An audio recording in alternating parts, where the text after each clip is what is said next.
Chapter 1303. Qin Min didn't expect Han Yunxi to say that. She felt that Han Yunxi's words seemed to have a hidden meaning. However, she didn't think too much about it and continued to play dumb. Actually, she didn't want to pretend either. She couldn't wait to lie down on the couch and have a good sleep. She was so tired that every bone in her body felt uncomfortable from sitting in the carriage. Although she had slept in the tent for the past few days, she couldn't get enough sleep. Helplessly, she had to be alert at all times, just like the days when she lived in Yuning City. She was afraid that if she got familiar with the Empress and the rest, she would easily give herself away. Mu Ling was fine, but the Empress and Ning Jing weren't easy to deal with. They had sharp eyes. She had already ruined Gu Beiyue's plan because of the child. If her relationship with Gu Beiyue and her marriage were to be messed up again, she wouldn't be able to face Gu Beiyue in her next life. She still missed the days in Yuning City. She had been away for so long, and she didn't know how Little Shadow was doing. She originally wanted to bring Little Shadow here, but after thinking carefully for a long time, she gave up.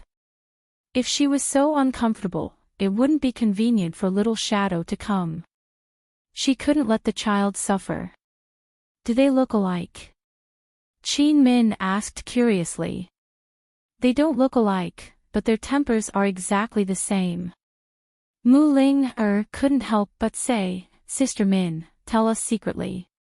Did Gu Beiyue set the rules for you? You're not allowed to do that at home, and you're not allowed to do that when you go out. Qin Min laughed, no. He's just like me. It's just that. Mu Ling was easy to deal with, but the Empress and Ning Jing weren't. She answered while thinking about how to change the topic. In the end, she pretended to be shy and whispered, it's just that I'm not allowed to eat anything.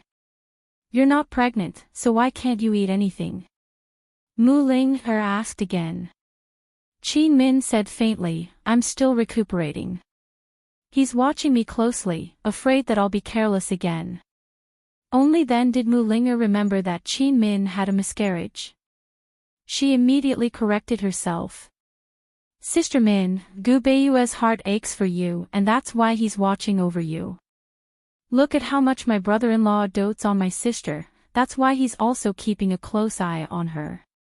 Mu Ling had just been quite depressed that Gu Beiyue was so talkative, causing her sister to not be able to eat barbecued meat and causing her to be banned from eating in the future. However, she knew that Qin Min did not have a miscarriage because she fell down on her own. She was afraid that Qin Min would blame herself and be unhappy if she brought up this topic, so she changed her words to comfort her. Ning Jing listened quietly. Han Yunxi knew what was going on, so she didn't say anything. Actually, you don't have to be so secretive, Qin Min said calmly. Qin Min still looked like a well-bred young lady. She sat there upright, and even the way she placed her hands was very polite. She smiled faintly, and the feeling she gave people was so beautiful. She wasn't stiff or pretentious at all. That warm and sweet smile made people unconsciously think of the sunlight outside the tent. It was warm but not hot, bright but not dazzling.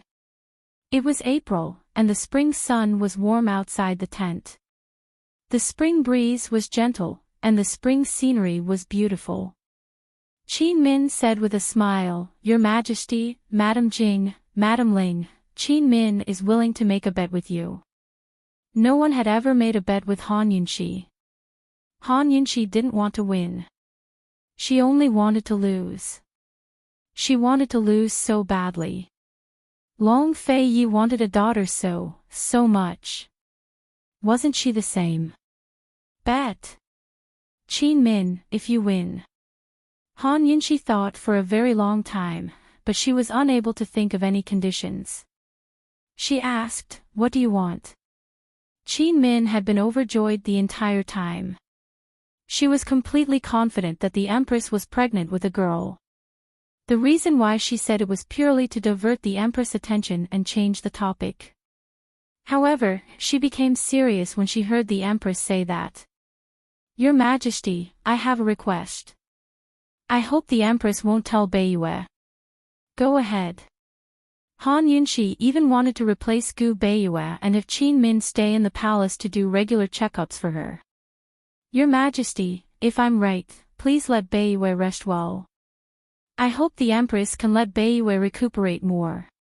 He's a medicine pot, so he can't tire himself out too much, Qin Min said seriously. Last time when Gu Beiyue left the Ning province, she had taken Gu Beiyue's pulse. Gu Beiyue's body was actually extremely weak. Although she had not completely understood what was wrong with him, she knew that what he needed the most was rest. She also did not know whether he would soak in medicinal soup often after leaving the Ning province. His illness could not be delayed. The longer it was delayed, the worse it would get. He said it could be cured and that it would be fine, so she obviously believed him. However, she was afraid that he would be busy, afraid that he would drag it out, afraid that he would not cherish himself. He was the grand tutor of the crown prince. He was not just teaching a child, but the heir apparent of the great Qin, the person who would protect the great Qin in the future. He was also the head of the Imperial Academy of Medicine and Medical City. From the nobles to the commoners, he was responsible for the heavy responsibility of the great Qin's medical treatment. All matters related to human lives fell on his shoulders. He was also the emperor's internal advisor. He secretly controlled a group of strategists to share the emperor's burdens and solve his problems. He did his best for the great Qin. Although she did not know the real reason why he adopted Little Shadow, she knew that he wanted to have an heir and it was related to the Shadow clan.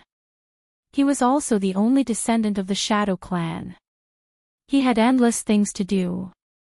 With his personality, why would he take the initiative to take a leave? Ning Jing and Mu Ling also knew that other than Long Feiyi, Gu Beiyue was the busiest. They only thought that Qin Min was complaining that Gu Beiyue did not have enough time to accompany her. Han Yunshi, on the other hand, realized that Gu Beiyue needed to rest. Han Yunshi knew that Gu Beiyue was a medicine bottle. Okay. Han Yunshi agreed immediately.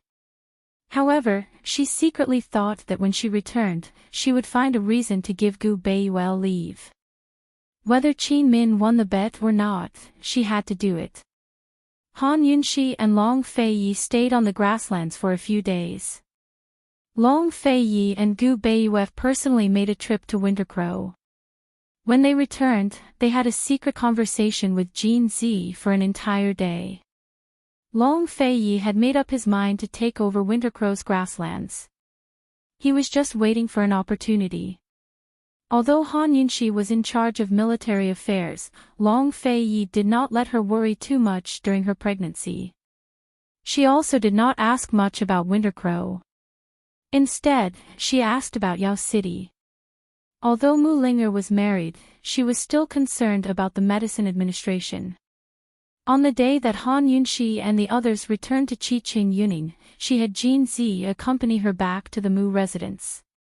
Han Yunshi originally planned to discuss with Long Feiyi on the way to give Gu Beiyue a leave of absence.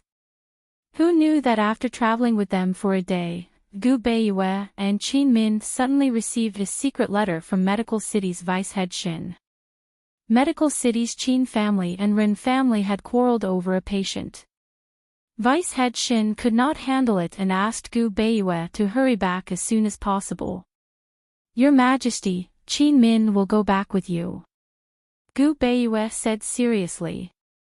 No need. We'll take the official road. We can find a doctor along the way. Han Yunshi refused. Gu Beiyue simply wanted to leave Qin Min behind to take care of her. She was pregnant. She was not weak to the point where she needed a doctor to be on standby. If news of this got out, she would definitely become a laughingstock. Instead, it was Gu Beiyue. Since he was busy, having a woman to take care of him was better than nothing. Your Majesty, as soon as Gu Beiyue said that, Qin Min, who had been very quiet the entire time, interrupted him. She said, "Beiyue, it's about time we dealt with the matter of the Qin family. This might be an opportunity." Exactly. Han Yunxi was about to mention this as well. Mu Ling had already returned to Medicine City.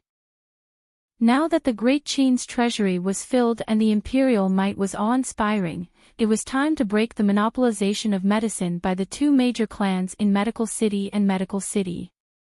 It's time. Long Fei Yi nodded as well. Gu Beiyue glanced at Qin Min, but he said nothing more. Qin Min met his gaze and looked away in a hurry. She could not help but panic from her originally calm heart. She regretted it.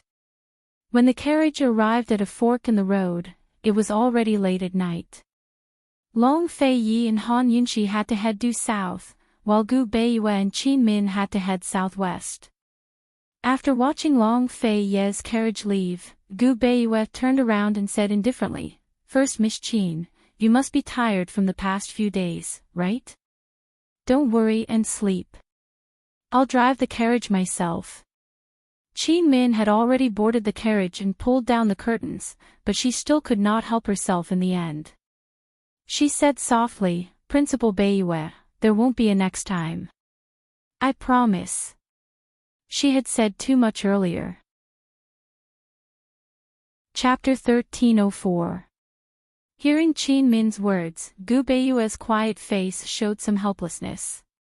He seemed to want to say something, but in the end, he only sighed softly and waved the whip to drive the carriage.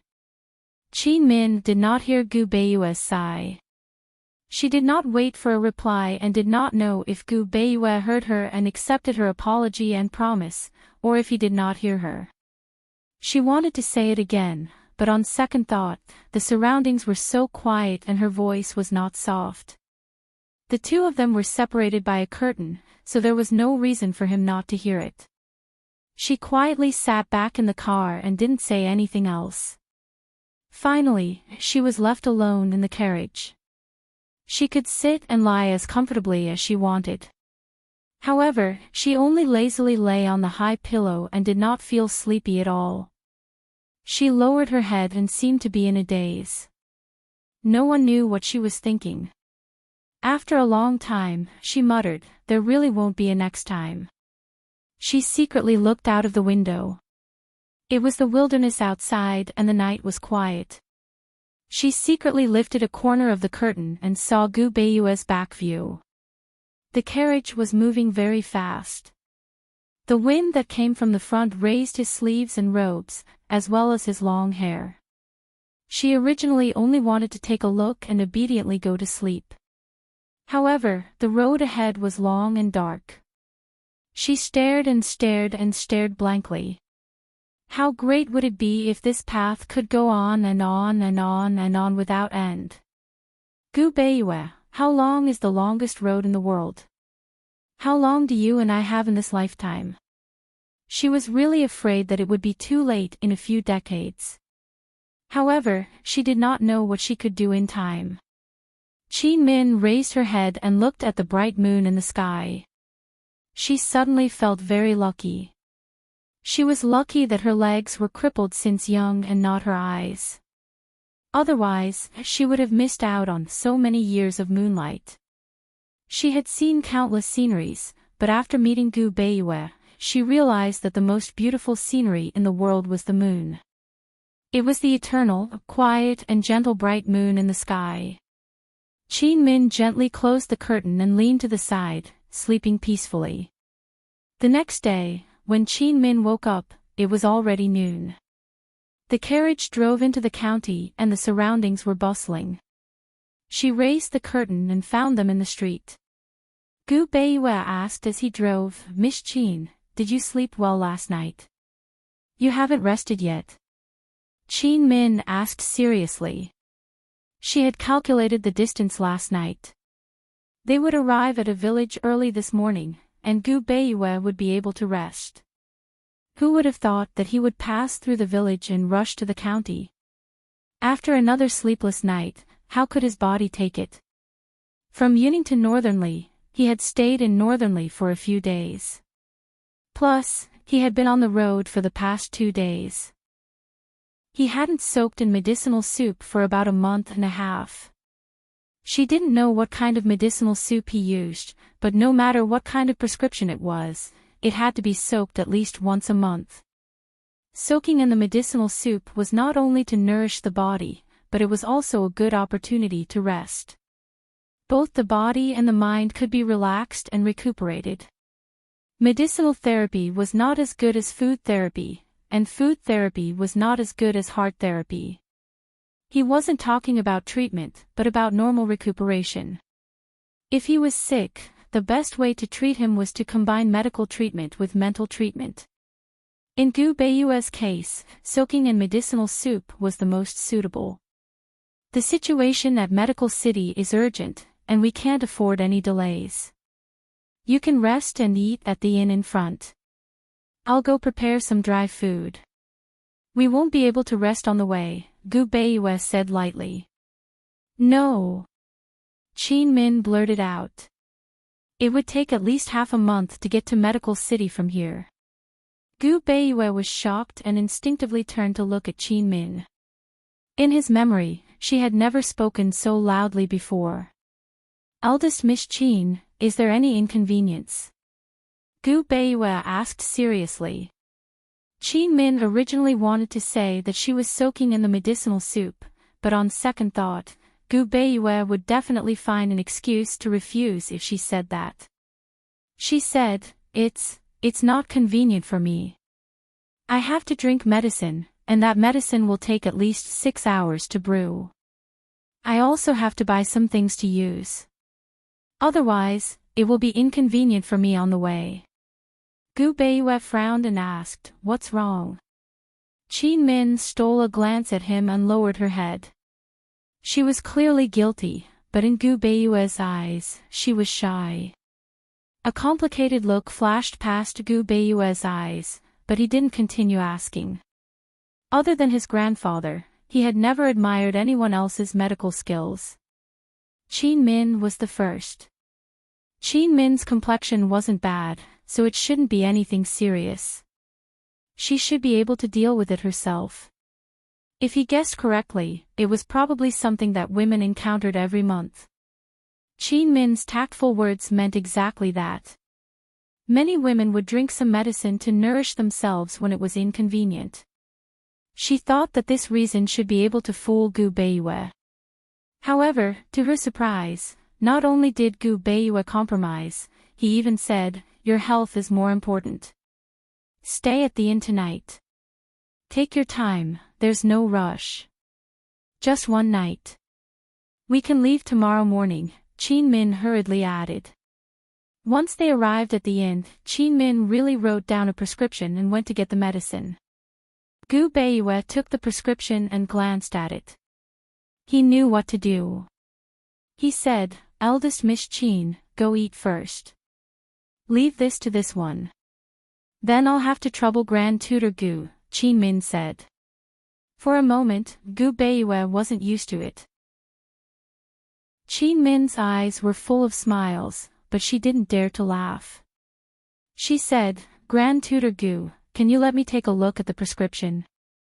Gu Beiyue really wrote down the prescription and sent the waiter to get the herbs and boil them into a large tub.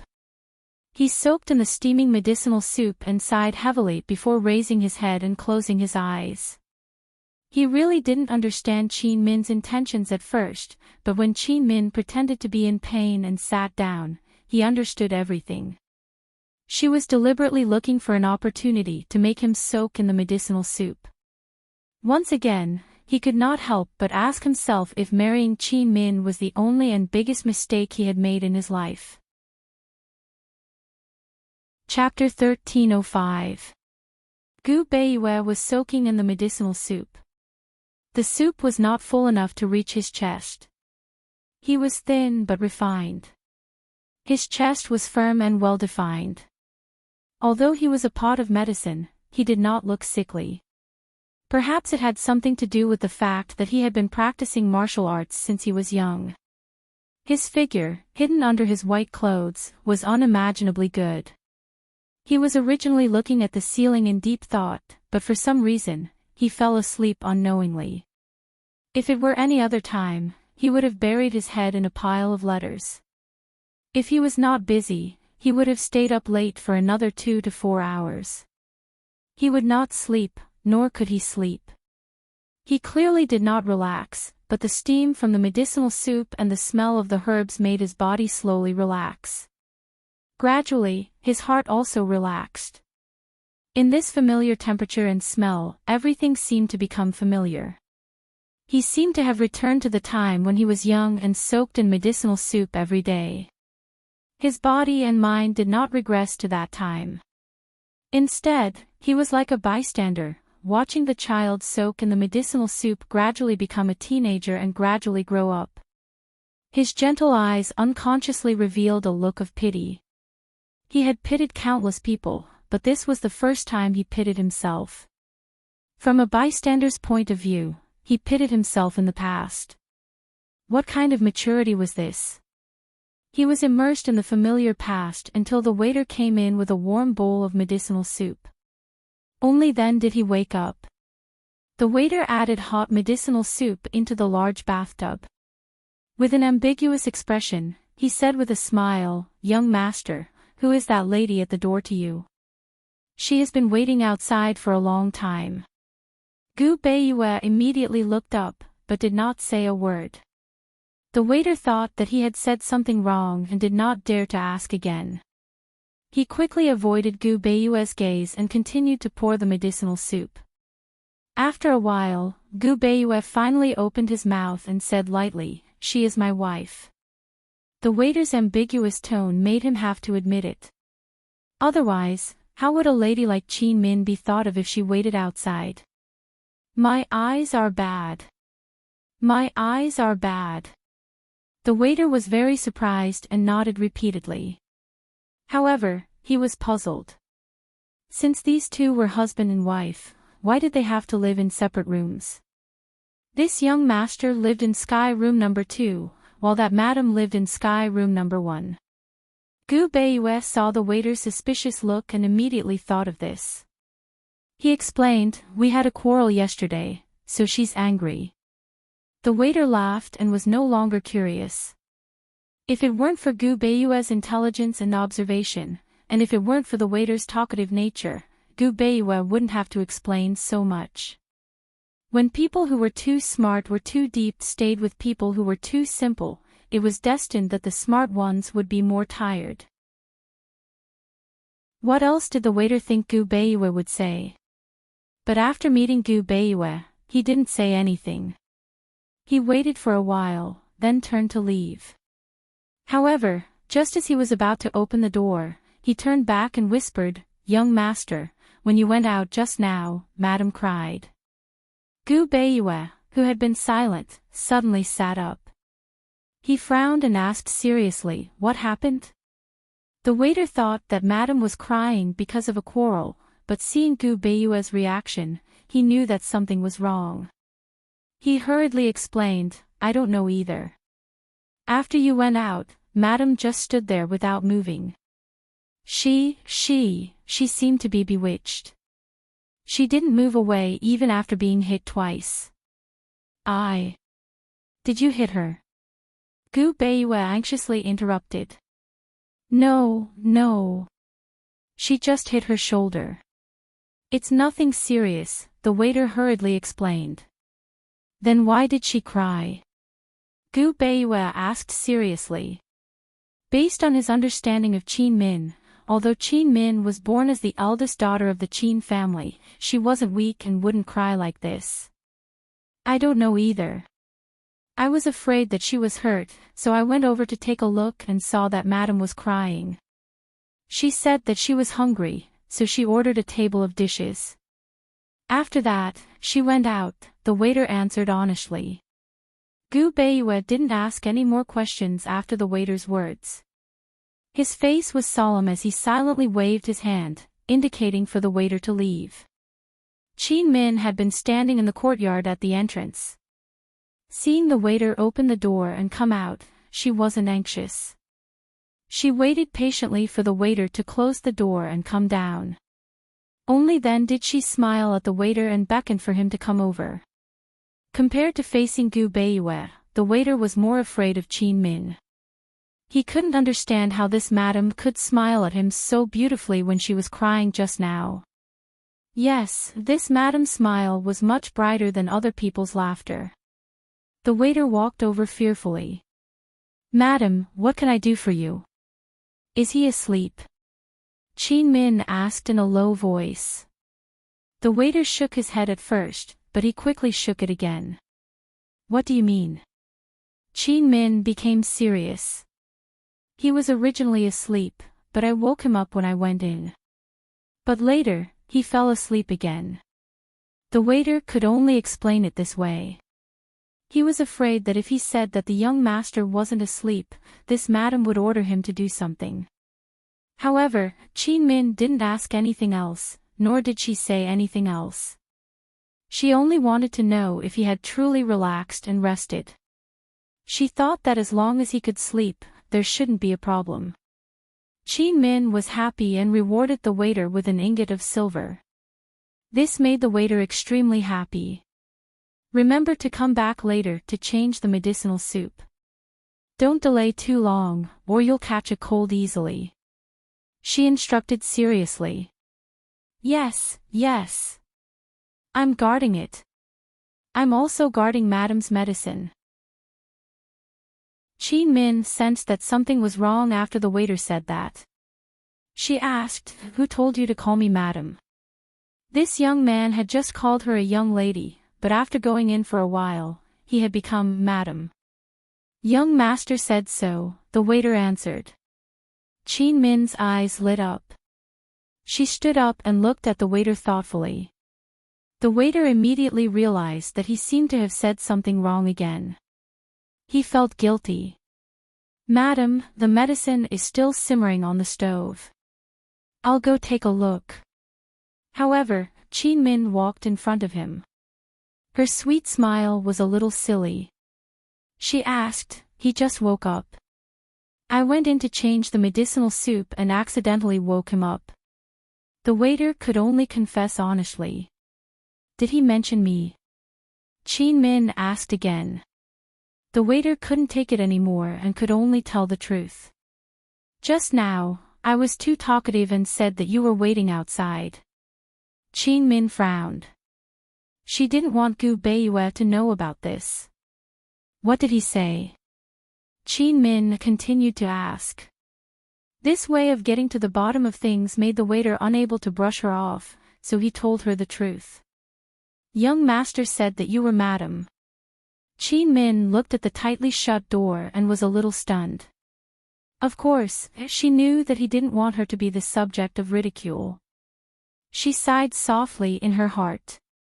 "Why do you have to be so tired?" The waiter sneaked away, and Qin Min didn't pursue the matter. The waiter told Gu Beiyue that she was crying, but she didn't know about it. In the waiter's opinion, if her eyes were filled with tears and she was crying again, then she was crying.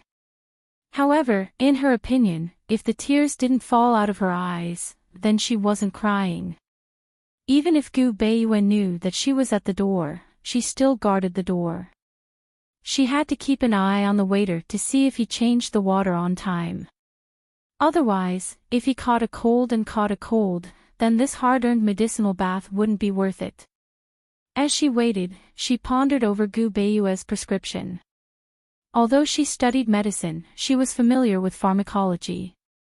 Unfortunately, she couldn't understand this prescription even after looking at it for a long time. The last time she took Gu Beiyue's pulse, she diagnosed that he had an illness that he had since he was young. It affected his lungs and exhausted his heart and kidneys. Based on this prescription, it was indeed a medicine that could cure his illness. However, she couldn't understand the use of several herbs. She hesitated for a long time and finally returned to her room. She secretly made a copy of the prescription and stayed there to slowly ponder over it. Actually, her first thought was to consult Mulinger or Gu. However, after thinking about it seriously, she dispelled this thought. After all, this was Gu Beiyue's privacy. The only thing she could do was to urge him to take medicinal baths more often. After a while, the waiter brought over a bowl of black medicinal soup. Qin Min didn't want to drink it at first. She didn't really need this medicine. Moreover, most of the time, she didn't like to drink medicine. She preferred acupuncture. The medicine was bitter, and she was afraid. She was about to throw the medicine away, but she seemed to have thought of something. She smiled to herself, as if she was entertaining herself, and drank the bitter medicine in big gulps. Elsewhere, the hot medicine drove away the cold of the night. Qin Min only felt her whole body warming up. She moved a chair over and placed it by Gu Beiyue's door. Holding a lantern, she stepped on it. The waiter happened to bring the hot medicinal soup over and was shocked when he saw this. "Madam, madam." "Sho." Qin Min stood on the high chair and looked back with a fierce look. "If you wake him up, I'll ask you." The waiter walked closer and advised anxiously, "Madam, what are you doing? If it falls, our small shop can't afford to pay for it." Qin Min ignored him. She tiptoed and hung the lantern on it. Then, she jumped down nimbly. The waiter looked at the hanging lantern and then looked at Qin Min. It was really unbelievable. He never thought that such a weak woman could actually do a man's work. "Go in, the soup is going to get cold," Qin Min urged. The waiter didn't know what was wrong with him. He suddenly trembled and hurried in. Inside the room, Gu Beiyue's eyes were closed. It wasn't clear if he was really asleep or just pretending to sleep. The waiter didn't dare to say more. He changed the medicinal soup and hurried out. When he arrived at the door, he was shocked by Qin Min again. He saw Qin Min sitting by the door with her back against the wall and reading a medical book seriously. Her serious look made him not dare to disturb her. He couldn't bear to disturb her. After 3:00, the waiter brought in clean hot water. Gu Beiyue's medicinal bath was over. Qin Min stretched lazily but didn't stay for long. She simply went back to her room without making a sound and fell asleep as soon as she laid down. The next day, she woke up very early again.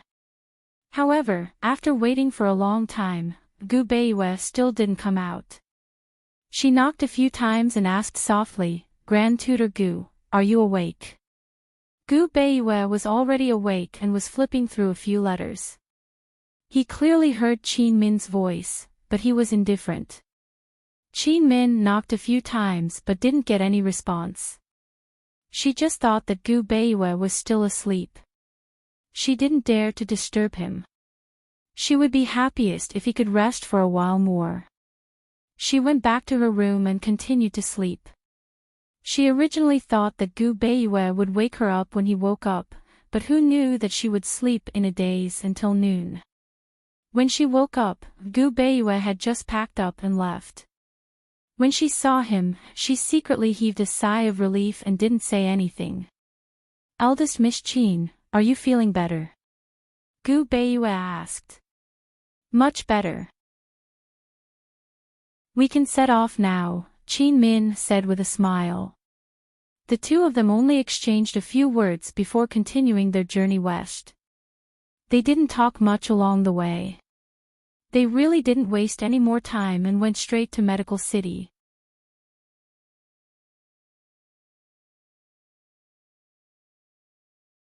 It was far from being comparable to the power of a family by marriage. The patriarch only had one son, so he spent all his efforts on him. However, his son was young and disappointing. Qin Fenglei's younger brother, Qin Min's second uncle, and the second head of the Qin family, Qin Fengxian, had an extremely talented and promising son.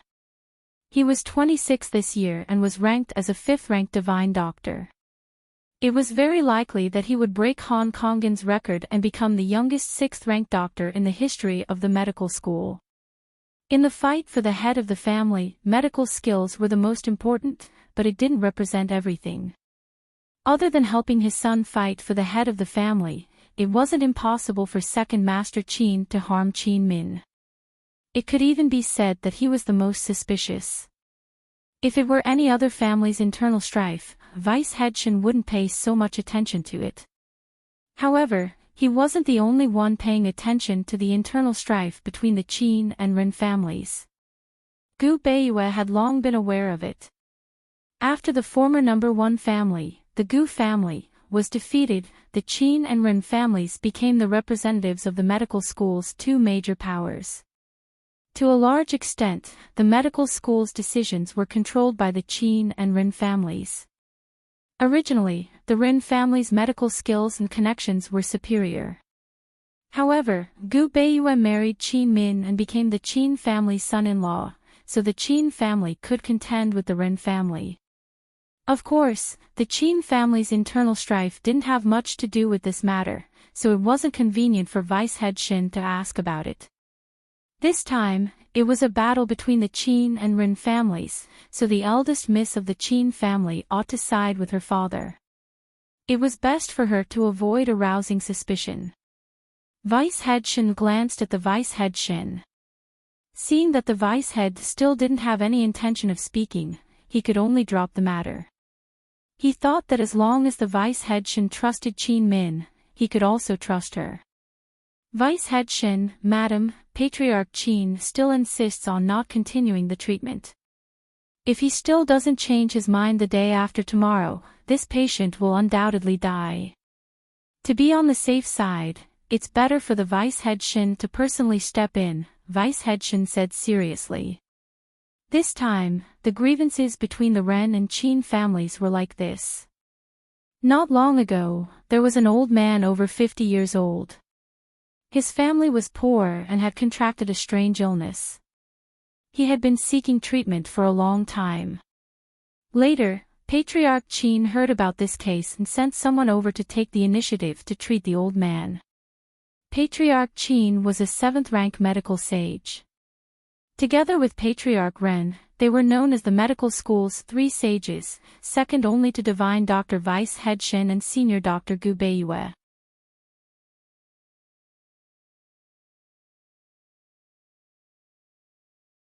Chapter 1307. Hearing Gu Beiyue's reminder, Vice Academy Head Shen came to a sudden realization. The Ren family was the cause of this dispute. Clan Head Qin often stayed in seclusion, waiting for patients to come to him. Clan Head Ren, on the other hand, often wandered the world, taking the initiative to search for all kinds of difficult and complicated diseases. Clan Head Ren had many unknown difficult and complicated diseases on his hands. For doctors of their level, treating those common and minor illnesses was a waste of time unless the situation was urgent. It was like using a sledgehammer to crack a nut. Therefore, they all hoped to challenge difficult and complicated diseases, both to treat and to research. As long as they collected a certain number of cases, they could propose a systematic treatment plan, repeatedly experimenting to form a paradigm.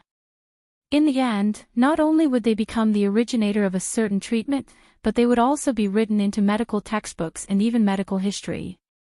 It wasn't strange for this patient to be recommended to Clan Head Qin. What was strange was that this patient had the courage to leave Clan Head Qin and seek treatment at the Ren family's door.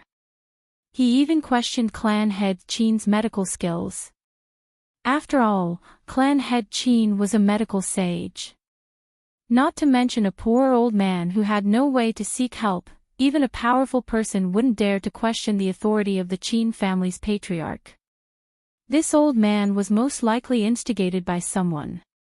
In today's medical city, apart from Gu Beiyue, only the Ren family dared to provoke the Qin family. It looks like Clan Head Qin is going to suffer a big loss. Vice Academy Head Shen said seriously. Generally speaking, there were 2 situations when a patient was transferred to another doctor. The first was when the doctor took the initiative to transfer the patient. The doctor would choose the best time to contact the new doctor based on the patient's condition and complete the handover. After the new doctor took over, the old doctor would assist for a period of time in order to prevent accidents and help the patient adapt. The second was when the patient questioned the doctor's skill and took the initiative to request a transfer. The new doctor could be recommended by the old doctor, or the patient could find the new doctor himself. However, the old doctor still had to complete the transfer. However, this old man's situation was different. This old man's condition was special, and Clan Head Chin's treatment method was even more special. How could Clan Head Chin be willing to tell his private treatment plan to Clan Head Ren? Clan Head Chin isn't stupid. He must have seen that the patient was found by the Ren family, Gu Beiwe said indifferently. There's nothing we can do even if we know. Now that we're in a dilemma, it's too late. Qin Min was extremely helpless. This move of the Ren family is really insidious. Nowadays, there are many people denouncing Patriarch Qin in the medical school. Moreover, this matter had already begun to spread. In the eyes of those who didn't know the ropes, Patriarch Qin would definitely become a doctor who didn't save a dying patient. Should the Qin clan swallow his anger and hand over the treatment plan obediently? Or should he ignore the life and death of the old man and be cursed for not saving a dying patient and for having no medical ethics? In the end, the medical school would definitely punish Patriarch Qin severely. The three of them were silent and deep in thought. Since Gu Beiwe was not in a hurry, it meant that he had the confidence to save the patient. In this way, saving people was the most important task. How to use this opportunity to suppress the two patriarchs was the key. Qin Min sneaked a peek at Gu Beiwe. If it was something else, she wouldn't be sitting there, much less talk about it. However, this matter was related to her and the Qin clan, so she had to sit there and speak up. On the way here, Gu Beiwe hadn't discussed this matter with her, but she was completely certain that Gu Beiwe already knew how to deal with this matter. What was he still hesitating about? Sir Dean, this matter, what do you think? Vice Academy Head Shin had been in a terrible fix for many days. In the end, he was still anxious. Gu Beiwe ignored him, but Vice Academy Head Shin unexpectedly cast an inquisitive look at Qin Min. Qin Min subconsciously avoided his gaze, not knowing what to do for a moment. She knew that Vice Academy Head Shin was inquiring about Gu Beiwe's thoughts. She had been by Gu Beiwe's side for so long, but this was the first time she had encountered such a situation. Qin Min had an indescribable feeling that made her want to laugh. She hesitated for a moment, then raised her eyes to look at Vice Academy Head Shin. Unfortunately, he was no longer looking at her. I don't know what he's thinking either, she muttered to herself. She felt that it was strange. What was Vice Academy Head Shin so anxious about? He had been by Gu Beiwe's side for so long, even longer than she had. Why couldn't he understand Gu Beiwe's temperament?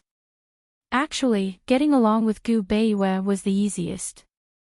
He would speak when he needed to, and there was no need to ask or guess when he didn't need to. Although he didn't like to explain too much, he could make people feel at ease. As Qin Min thought about it, she suddenly realized that she understood this man a lot more than before. They had clearly not had many opportunities to get to know each other. They had clearly been married for 2 to 3 years, but they had only been together for less than half a year. How did she know so much about him? Qin Min unconsciously drifted off, but Gu Beiwe suddenly opened his mouth. Madam, Qin Min heard his voice, but she was still in a daze. She hadn't come back to her senses, so she didn't realize that Gu Beiwe was calling her. The way he called her Madam sounded so unfamiliar, as if he was calling someone else. However, when it came from someone else, it sounded so familiar. She knew it was her the moment she heard it. Madam.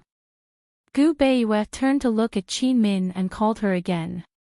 Qin Min came back to her senses this time and responded instinctively, "Ah. Madam, are you worried about father-in-law?" Gu Beiwei asked indifferently. Qin Min shook her head honestly. Gu Beiwei couldn't help but smile.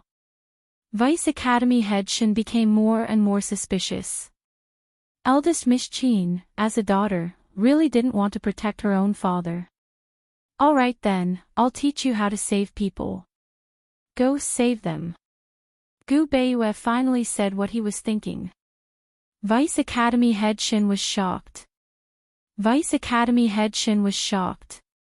How good was eldest Miss Qin's foundation to be able to learn this?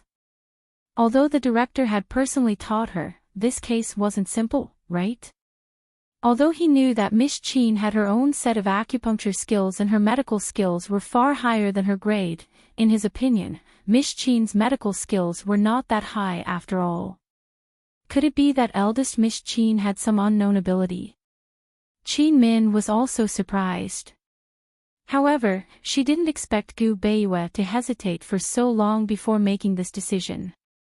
Why was he hesitating? Did he not trust her? Was he afraid that she would side with the Qin family in this dispute? She glanced at him and replied indifferently, all right. Qin Min was still waiting for Gu Beiwei to continue, but Gu Beiwei said indifferently, Madam, it's getting late. You should rest first. Qin Min's eyes widened. She was clearly very surprised. Was this guy trying to drive her away? After she discovered that her legs had been poisoned, he told her to leave Medical City and go to Yuning. He'd said that he would find an opportunity to reform the Great Qin Empire's medical industry with Medicine City. He'd also said that he hoped for her participation and would take the opportunity to help her find the person who'd poisoned her legs. He'd promised her the right to participate, but now, why had he trusted her in the beginning, but now he was doubting her? In the past 2 to 3 years, other than the fake pregnancy incident, she hadn't done anything wrong. Qin Min had a backbone. Since Gu Beiwei had chased her away, she naturally left. When she entered the room, all her emotions surged up. However, there was nowhere for her to vent her anger. She was so aggrieved that all her organs hurt. In the end, she vented all her anger on the quilt and punched it again and again. Gu Beiwei, don't you know what kind of person I, Qin Min, am? Why are you suddenly so guarded against me? Is there a point? As soon as she said this, she was suddenly stunned. After a while, she muttered to herself, Gu Beiwei, how do you know what kind of person I am? How do you know? The night passed just like that. Qin Min didn't know why Gu Beiwei did this or what his next plan was. She just did as she was told. Qin Min waited for less than an hour before Xiaoyao rushed back. She didn't even have guards and had Xiaoyao push her over.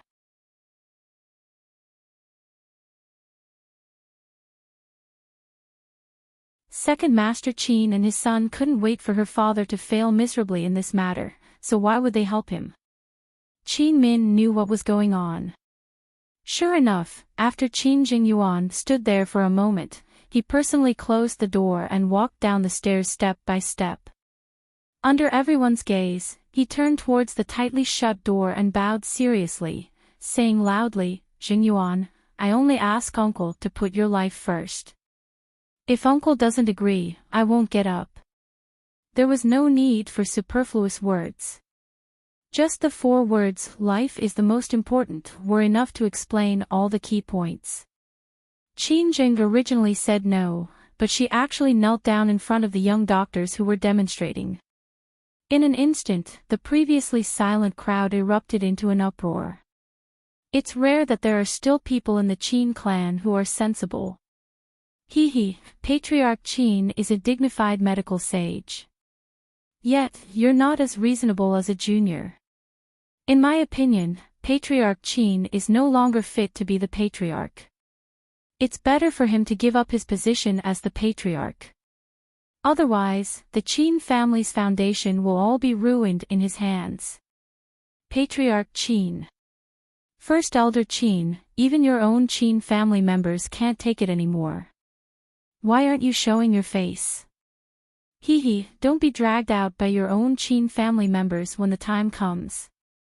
At that time, your old face will be stripped bare. There was a flurry of discussion. Patriarch Qin was a dignified patriarch of the Qin family, a dignified medical sage. Yet, he was being compared to a junior and was being belittled like that. This was simply the biggest joke and humiliation. However, the Qin family's main door was still tightly shut and didn't move an inch. Madam, those people from the second branch might really be able to force Master out. Xiaoyao whispered. The more Qin Min heard this, the more she felt that something was amiss. She said seriously, Xiaoyao, didn't I tell you not to call me madam? You're a maidservant of my maternal family. Why are you calling me madam? Xiaoyao's way of calling her madam and master made Qin Min feel awkward no matter how she heard it. Xiaoyao was a maidservant of her maternal family. No matter whose madam she became, Xiaoyao still had to call her Mississippi. She really didn't understand why Xiaoyao was so used to calling her madam after calling her miss for more than 10 years. Madam, what time is it now? Are you still fussing about this? Xiaoyao asked anxiously. Qin Min turned back and glared at her. Xiaoyao was still in a deadlock with her at first, but as Qin Min's big clear eyes slowly narrowed, Xiaoyao felt guilty and obediently changed her way of addressing her. Miss, what time is it now? Let's not be fussy about this, all right? Qin Min was finally satisfied and said, push me over. Although Qin Zheng was originally the most highly skilled in medicine among the younger generation of the Qin family, Qin Min had never taken her seriously. If he insists on doing things his own way, he's going to embarrass our medical school. Hurry up and persuade him. These words were still considered reserved. There were even people who chuckled and asked, Dean's wife, you're in charge of the Qin family now, right? You have to quickly make a decision on this matter. Qin Jing didn't expect Qin Min to come, so he didn't dare to remain silent. He walked over and called out, Sister, you're finally back. Hurry up and persuade Uncle. Uncle listens to you the most. At this time, the Rin family members who were hiding in the crowd were waiting to watch a good show. So what if Qin Min could persuade Patriarch Qin? Now that things had escalated to this point, Patriarch Qin's reputation had long been ruined. Their goal had also been achieved. Moreover, when their master found and bribed that old man, he had already made it clear that even if Patriarch Qin tried to save him now, it would definitely be too late. The Qin family would definitely have to bear this life. As long as the Qin family had this stain, so what if the Qin family was the dean's wife's family? The Qin family would never be able to make a comeback. Qin Zheng originally had Qin Zheng's sinister intentions, and the Rin family had their own schemes. Qin Min could see through them, so she couldn't be bothered with anyone. She was only here to do what Gu Beiyue had instructed her to do. She would leave the rest to Gu Beiyue. She opened her mouth and said exactly what Gu Beiyue had instructed her to say. She didn't add in any of her own opinions. She said, Everyone, let's go back. If my father doesn't save him, I will. If he can't be saved, it won't be too late for you to come knocking on my door. The moment she said this, everyone was shocked. Many people thought that they had heard wrongly and started discussing in low voices. What did she say? She wants to save him. What a joke. Even Vice Principal Shin doesn't dare to easily take over. She wants to take over. This is treating human life like grass. Everyone's discussion was still soft, but Qin Zheng suddenly said loudly, Sister, what kind of joke are you making? This time, everyone began to shout loudly. Dean's wife, the appointment is a matter of life and death. It's not child's play. What right do you have to save him? Come knocking if he can't be saved. Then it'll be too late. This is simply treating life as child's play. So the Qin family's people are all like this. Qin Min's words angered everyone. And those from the Ren family who were hiding in the crowd were also very surprised. They couldn't keep their cool anymore. Just as they were about to speak, a woman walked out of the crowd and said loudly, "Dean's wife, I can save this person too. Please give this opportunity to me." This woman was none other than the Ren family's fourth young mistress, Ren Yulan.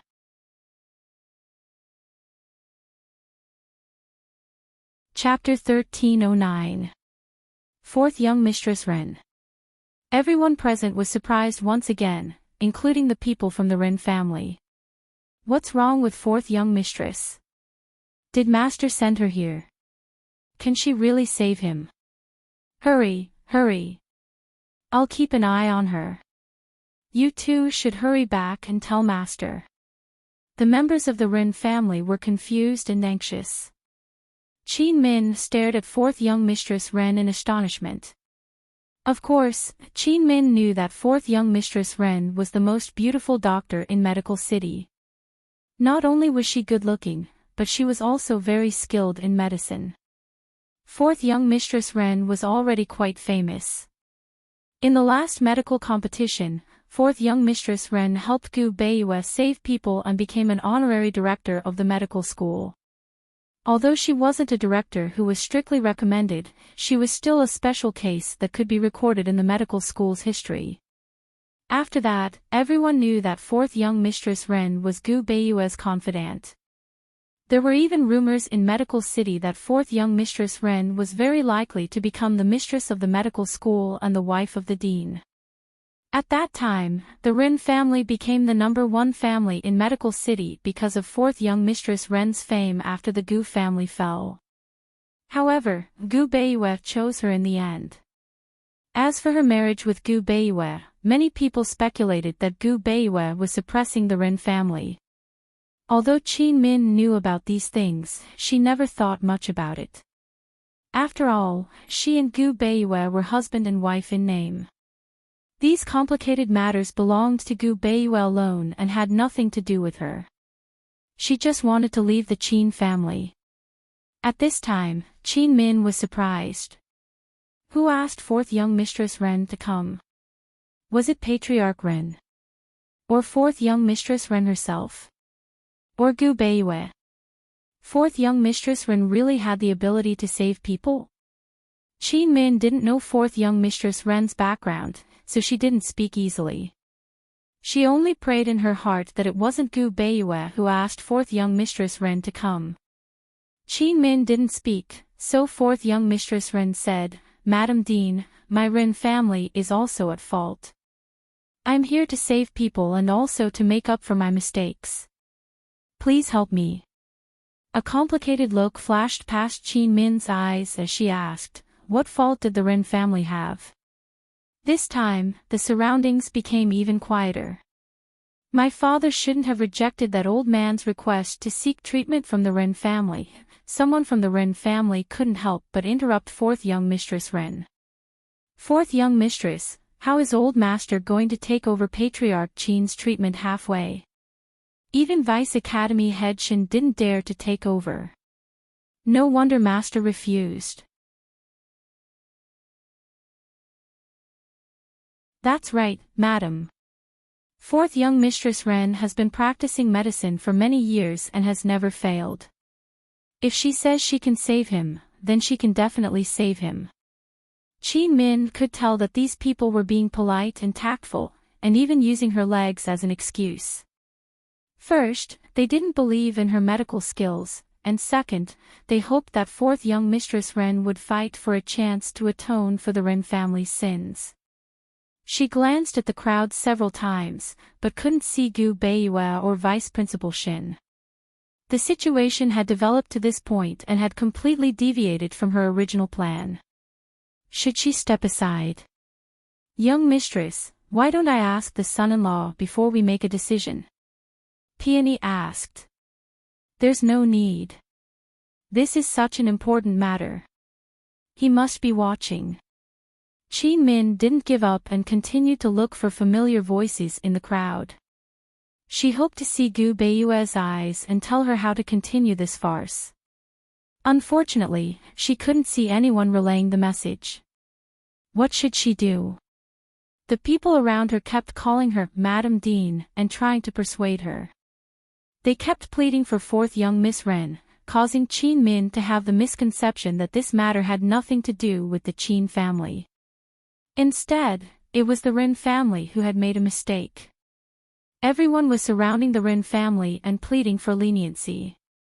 Qin Min didn't hesitate and said loudly, "The director has the final say on who will save him. Fourth young Mistress Ren, let's go look for the director." If Gu Beiyue wasn't around, then they would go. Everyone fell silent when Qin Min mentioned the director. A complicated look flashed across fourth young Mistress Ren's eyes as she said indifferently, "We'll listen to Madam." Qin Min and fourth young Mistress Ren went to the medical school with countless people following them. When Qin Min saw Gu Beiyue, she immediately shot him a look, asking if he was the one who had arranged for fourth young Mistress Ren to go. However, Gu Beiyue didn't respond. Qin Min was originally just puzzled, but Gu Beiyue's reaction angered her. Fourth young Mistress Ren repeated what she had just said and begged Gu Beiyue to give the Ren family a chance. Qin Min, on the other hand, remained silent and didn't say a word. Everyone looked at Gu Beiyue, waiting for him to make a decision. Only Qin Min lowered her head, her emotions unreadable. In the silence, Gu Beiyue didn't hesitate for long. He said indifferently, "Saving a life is more important than atonement. The person with a high rank can go with Vice Head Shin." The person with a high rank was naturally fourth young Mistress Ren. Fourth young Mistress Ren glanced at Gu Beiyue. This glance contained many days and nights of longing and longing. However, all of these feelings were just a glance at her. "Thank you, Madam Director." She bowed and shifted her gaze away in the time it took for her to finish her sentence.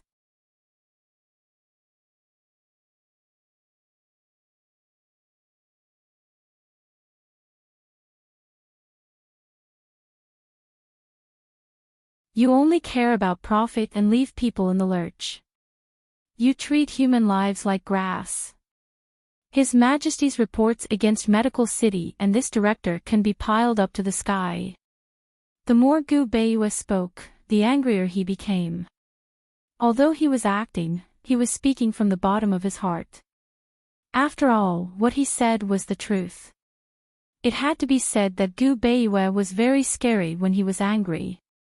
When that quiet face turned cold, it looked more and more like it was carved by God. No matter which direction you looked at it from, he was so handsome and cold.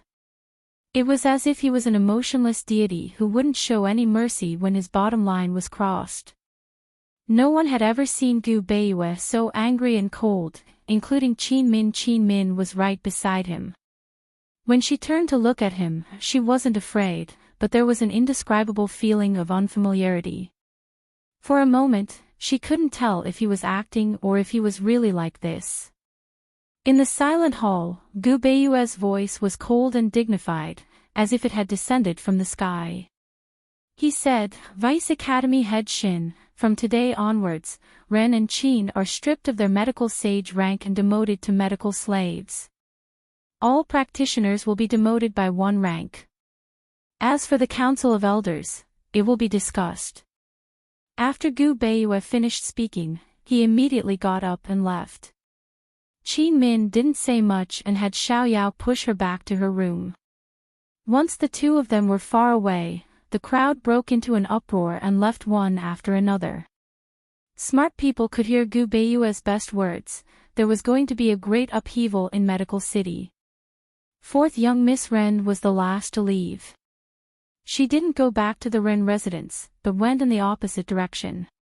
She went to a small clinic hidden in an alley. This was where Gu Beiyue secretly taught in the past. She was one of the few students he valued. If she really wanted to call him master, she should be calling him master. However, he didn't allow her to call him master, nor did he allow the other apprentices to call him master. Before, everyone called him Dr. Gu, but now they called him director. His former classmates were scattered all over Medical City and the Great Qin Empire. However, this small clinic hadn't been abandoned. She imitated him and secretly taught here. She took in people who were talented and kind, but couldn't enter medical school for various reasons. There were no classes today, so this place was empty. Fourth young Miss Ren sat down in her old seat. She didn't know why, but tears streamed down her face. When she heard that he went to the Qin family as a matchmaker, she didn't even cry so miserably on the day of his wedding. She could hold it in, but today, she couldn't hold it in at all. She knew that she was wrong, very wrong. She had long known that he wanted to reform Medical City. She also knew that he wanted to suppress the Ren and Qin families.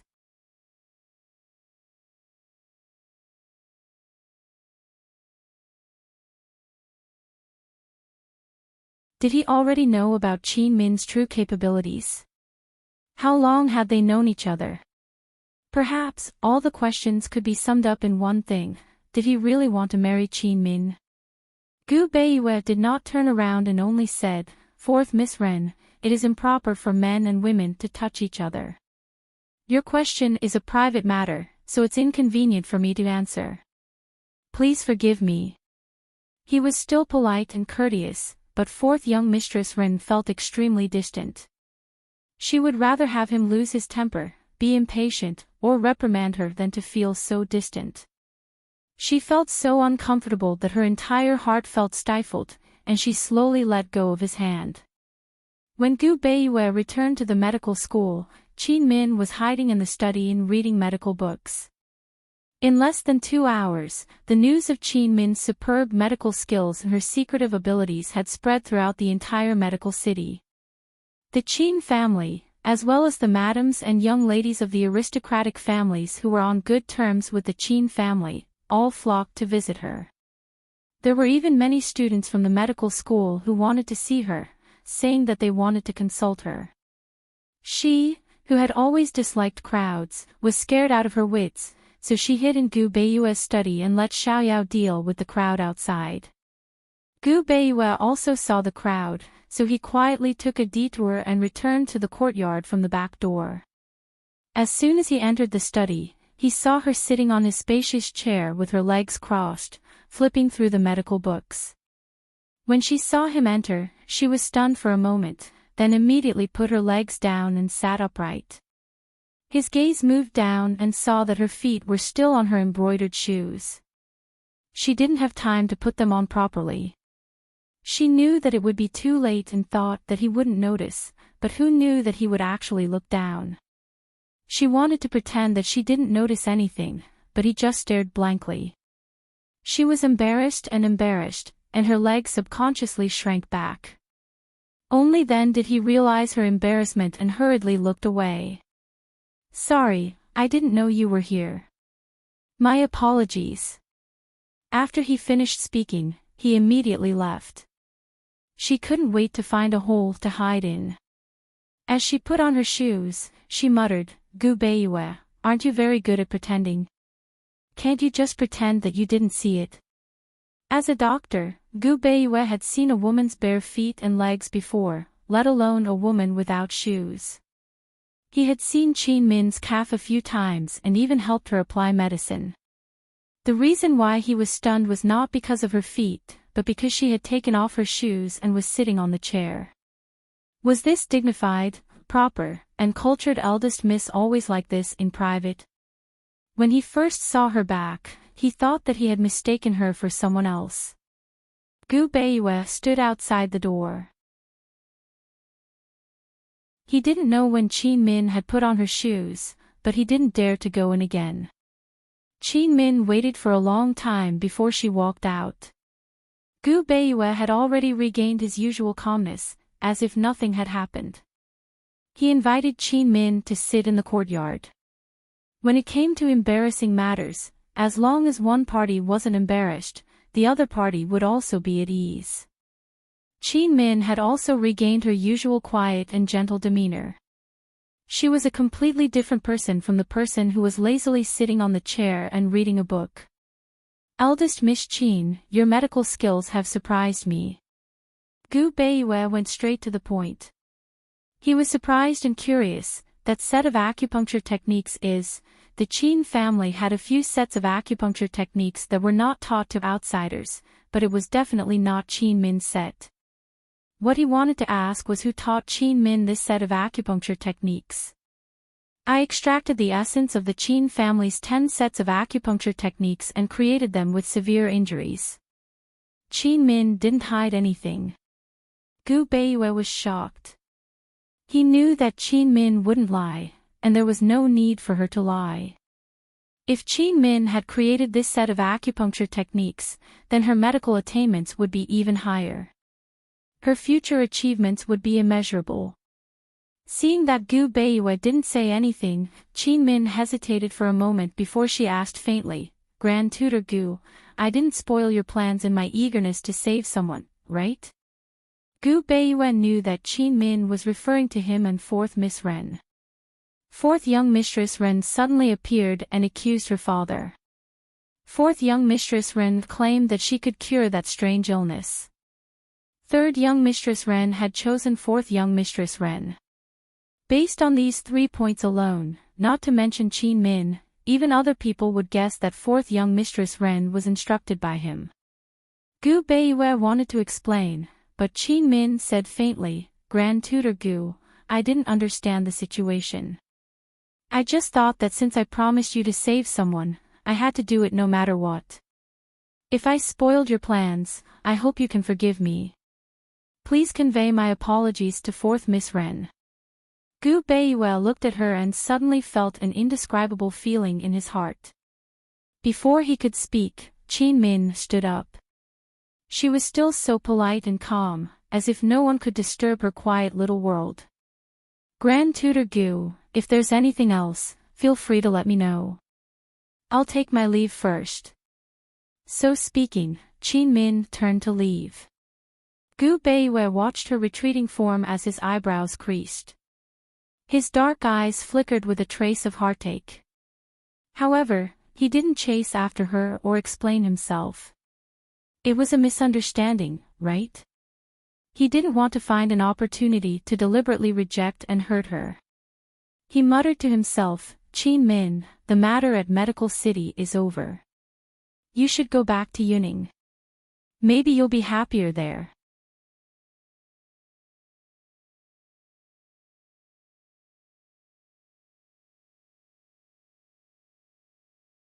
Chapter 13-12. Gu Beiyue told Qin Min about Master Qin's request to see Qin Min. Qin Min bowed and said seriously, I'll listen to the director's arrangements. An indescribable feeling of unfamiliarity washed over him. It was as if they had returned to the first time they met. Qin Min's attitude was not only polite but also respectful. Gu Beiyue did not realize that he had inadvertently furrowed his brows. He said, Miss Qin, it's only right for you to see your father. Thank you, Director. Qin Min stood up and added, Father just wants me to plead for leniency. Don't worry, Director. Qin Min knows her limits. Gu Beiyue was silent for a while before saying lightly, It's fine as long as you know your limits. Go. Qin Min bowed again and left. No matter how close a person was, they would become strangers in the time it took to say harsh words. Moreover, they were not close. His back was facing the door. She walked out of the door and brushed past him. Qin Min did not turn back, but Gu Beiyue did. He looked at Qin Min's gradually disappearing figure and sighed unconsciously. After bumping into her in the study that day, they had not seen each other. When she lived in this courtyard, he was always busy until late at night and slept in the study. Today, when they met, she was even more polite than that day and even seemed distant. He knew that she was still angry. Anger would turn into forgiveness, and also into despair. He was waiting for the latter. Qin Min had the title of the director's wife, so it was easy to order people around in the medical school's prison. She ordered someone to change her father's cell to a more comfortable one and send him hot food. She originally thought that her disappointing younger brother would come to the prison. Although he could not bail him out, he could at least ensure that her father had enough to eat and wear. Unfortunately, her disappointing younger brother didn't come, and even her sisters didn't come. If she didn't remember wrongly, just yesterday, her younger sisters had come to ask for an audience, but Xiao Yao had turned them away. She sat in the wheelchair and quietly watched her father wolf down his food. It was not that the prison did not provide 3 meals, but her father had been pampered since he was young. How could he get used to food? Her heart was stifled, but she did not show her emotions. After filling his stomach, Qin Fengli opened his mouth and said, "Min Fe, since you're willing to come and see me, I have no more regrets in this life." One had to know that ever since Gu Beiyue sent people over to ask for her hand in marriage, he had been constantly asking his daughter for this and that. After his son and daughter got married, his secret letters never stopped. He wanted his daughter to fight for the benefits of the Qin family in front of Gu Beiyue. He wanted his daughter to give birth to a son for Gu Beiyue as soon as possible and consolidate her position as the legal wife.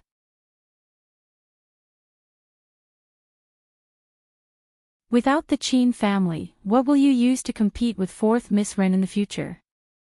Qin Min finally understood her father's meaning. Her father said so much because he wanted her to help her useless younger brother to prevent the power of the Qin family from falling into her second uncle's hands. Qin Min sighed softly in her heart. Why didn't her father just say what he wanted to say? Why did he have to involve 4th Miss Ren? After all, her father didn't understand Gu Beiyue. Gu Beiyue didn't marry her to use the Qin family to restrain the Ren family. Moreover, Gu Beiyue wouldn't marry 4th Miss Ren just to win over the Ren family. If he wanted to control Medical City, there were many ways. As long as he was willing to be ruthless, no family could escape from the palm of his hand. As for the marriage, until now, she only knew that he didn't know why he was marrying her, but she didn't know why he was marrying her. For example, after getting along with him, she paid attention to everything, but she only knew what he didn't like, but she didn't know what he liked. Since her father saw Gu Beiyue this way, the Ren family must also see Gu Beiyue in the same way. The purpose of Gu Beiyue's trip this time wasn't to win over anyone, but to abolish all the family's privileges and the medical school's monopoly on the medical world. In other words, Gu Beiyue's trip this time was to hand Medical City over to the Imperial Court and the Long Fei Yi. That day, Gu Beiyue didn't punish the Elders' Council in public, but delayed it. In the past few days, Gu Beiyue had secretly sent people to spread the news that he was going to reform all the systems of the medical school. He was going to hand over all the major powers of the medical school's teaching, grading, and granting of medical qualifications to the Imperial Court. Gu Beiyue ordered people to spread the news to test everyone's reaction. Since her father was imprisoned here, he naturally hadn't heard about this. Qin Min didn't say much and only said, "Father, no matter who is in charge of the Qin family, as long as they can carry forward the Qin family's acupuncture technique and heal the wounded and dying, they will be worthy of our ancestors. The dean is a smart person and will not treat the Qin family unfairly." Qin Fengli was anxious. Qin Min smiled, "Father, I will ensure that you have enough food and clothing in prison. If you need medical books, just tell the jailers and they will find them for you. Father's medical skills are superb and can cure countless illnesses. I hope that father will keep his heart in the forest and ignore right and wrong disputes. Min is already married and can't bear such heavy responsibilities. Brother is still young and his medical journey is long, so he still needs father's guidance. Father, take care." After Qin Min finished speaking, she called Xiao Yao to send her away, leaving Qin Fengli stunned in place and unable to recover for a long time. He didn't know if Qin Min wanted to say these words to him herself or if Gu Beiyue had asked her to warn him. However, he understood the knack of these words. He had lost his position as the head of the family, his title as the medical sage, his power, and his wealth. However, he didn't lose his medical skills. He could still treat illnesses and save people, and he could still impart his medical skills. The Qin family's biggest bargaining chip was his medical skills. After leaving the prison, Qin Min didn't go back immediately. She and Xiaoyao went to the south of the city and were about to enter an inn. Unfortunately, they didn't walk far before they were surrounded by passers-by. Before she married Gu Beiyue, she often sneaked out of the Qin family and wore a veil to treat patients. Any inn in Medical City could find many patients who couldn't find a famous doctor. At that time, she could go to 3 or 4 inns and see more than 10 patients. At first, those patients didn't believe her and thought she was a liar, but she always had a way to convince them. At this time, she was wearing a veil just like in the past. However, she was surrounded by passers-by before she even entered the inn. This was because they recognized her servant girl, Xiaoyao. Everyone surrounded her. Some were simply looking at Qin Min, some were incessantly asking questions, some wanted to take Qin Min as their master, and some even sought medical treatment. Ever since she saved the old man's life, she had become famous throughout the medical city. She was admired and respected by everyone. Some people even made her story into a nursery rhyme and sang it among the children, praising her for her stubbornness and unwillingness to submit to fate. One had to know that when she married Gu Beiyue with a crippled body, more than half of Medical City was cursing her. Unscrupulous methods, seductive seduction, and premarital pregnancy. In short, she was almost treated as a vixen. This time, instead of saying that she became famous in Medical City, it was more accurate to say that she made a name for herself. The happiest person was none other than Xiaoyao. However, this had nothing to do with Qin Min. She was a very interesting person who could live happily by herself. The comments of irrelevant people didn't affect her. Seeing more and more people gathering around, Qin Min whispered, "Xiaoyao, where's the carriage?"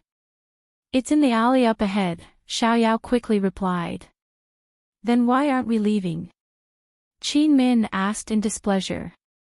She didn't like being surrounded and stared at like a monkey.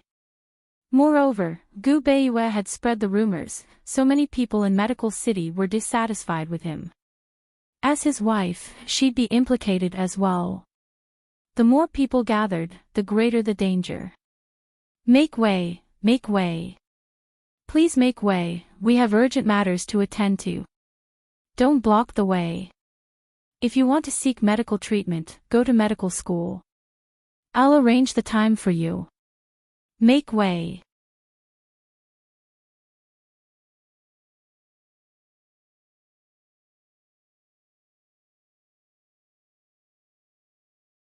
"That's right, Madam Dean, you can't learn from your father and leave him in the lurch. You're already in so much pain. Madam, a doctor has the heart of a parent. What is your heart made of?" Qin Min was slightly shocked. Only then did she realize that Li Zhao did not come alone. There was a group of people behind him. The newcomer did not seem to be friendly at all. If she were to personally take his pulse, who knows what would happen? Just as Qin Min was hesitating, a man suddenly stood out from the crowd. Qin Min recognized him. He was the 4th young master of the Wei clan, a 5th-grade fairy doctor. After taking Li Zhao's pulse, the 4th young master sneered. "A person who's not sick is pretending to be sick and making things difficult for Madame Dean on the street. What are your intentions?" "I-oh. I-oh." Li Zhao was still curled up on the ground, groaning in pain. How can a strange illness be so easily diagnosed? Otherwise, he wouldn't have to beg Madame Dean. The people of the Qin clan are all the same. If Sir Dean finds out about this, he can't play favoritism and play favoritism for Madame Dean. He's already in so much pain. Madame Dean, please do a good deed and quickly take a look. Li Xiao's accomplices kept talking. Some were accusing others, some were pleading, and they soon incited the people around them. Qin Min had no way out. She made a prompt decision. Bring him over. Let me take a look. Quick. If they wanted to put on an act, she would accompany them to the end. A few men hurried forward to help and carried Li Xiao over to Qin Min. After taking his pulse, Qin Min was shocked. He's really sick. As she spoke, she took out the gold needles that she always carried with her.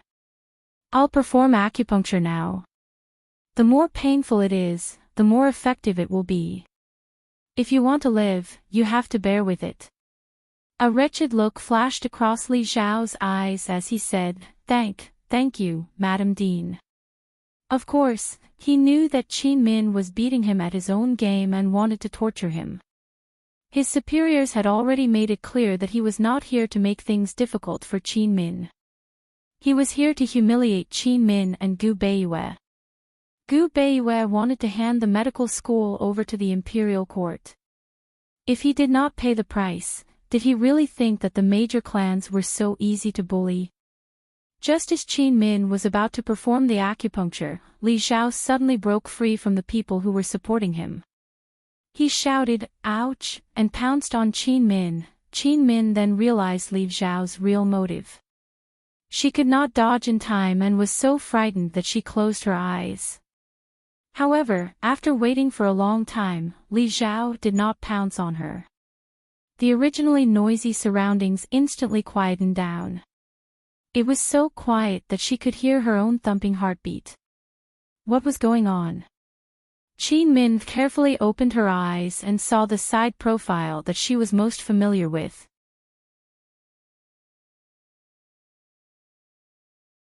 He said calmly, "It's indeed a strange illness that my wife can't treat. I'll personally treat you and guarantee that you'll be cured within 3 days." His voice was always calm and clear. No one could hear any emotion from it, but it was enough to send chills down one's spine. Li Xiao's legs turned to jelly. Gu Beiyue let go of him and said calmly, "Men, take him back to the medical school and take good care of him."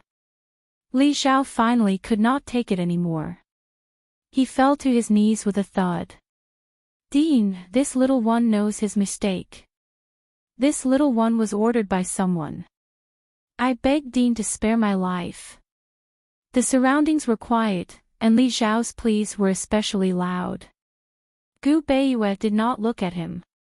Instead, he turned to look at the crowd.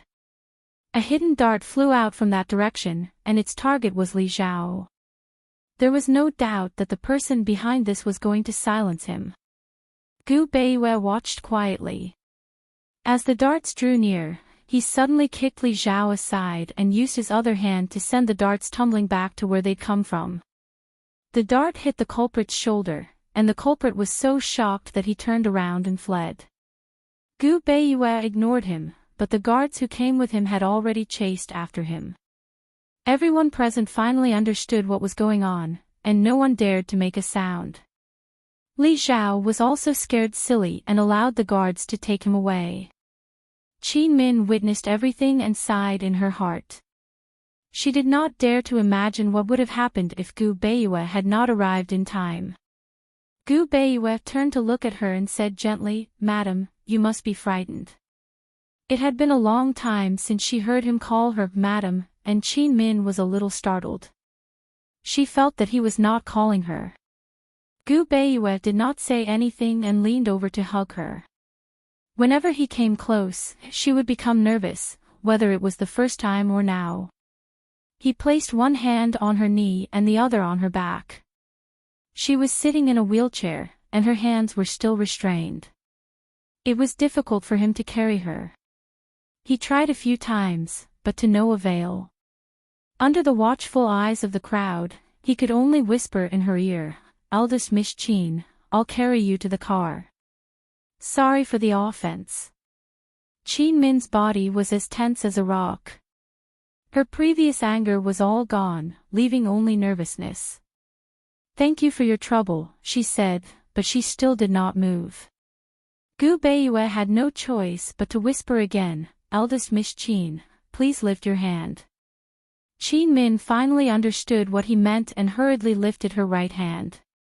Gu Beiyue's hand passed under her right hand and held her back. Only then did he find some strength to carry her into the carriage.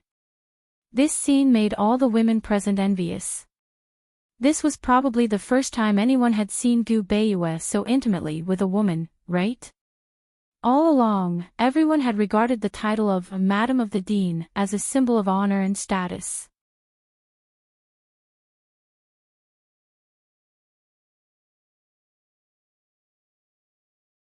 Chapter 13-14.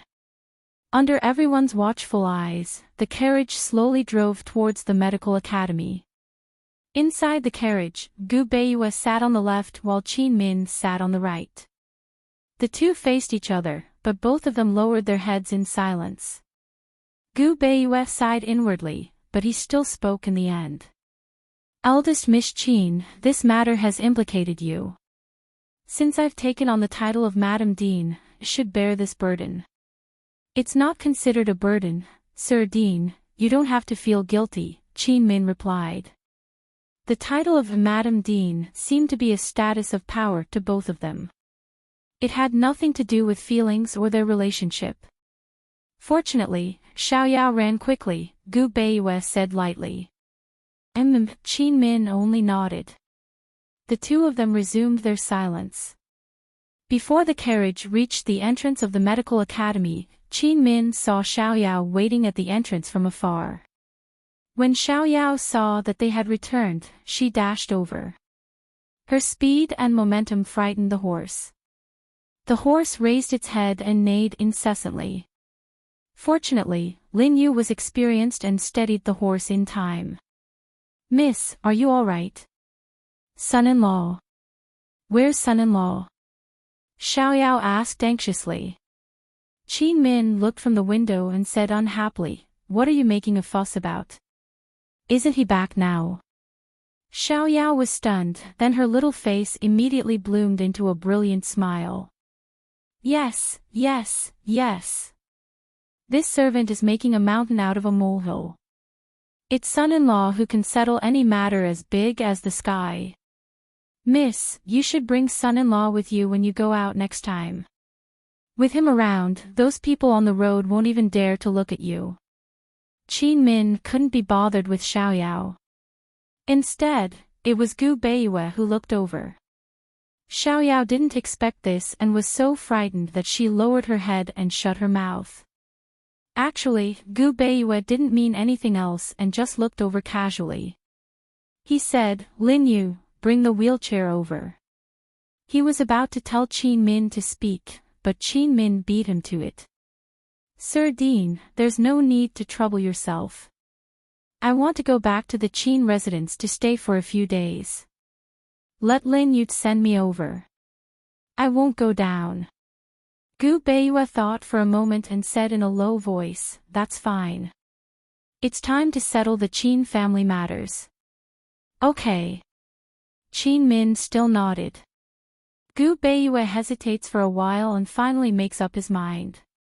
Miss Qin, I'm afraid that the medical city will be in chaos soon.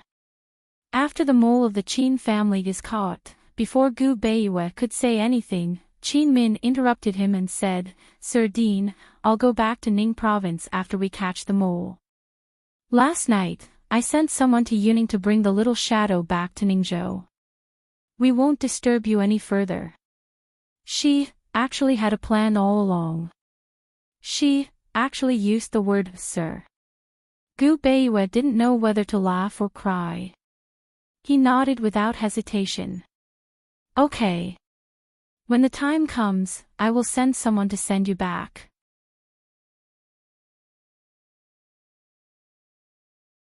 Gu Beiyue, who was sitting at the side, only then did he realize that this was Qin Min's boudoir.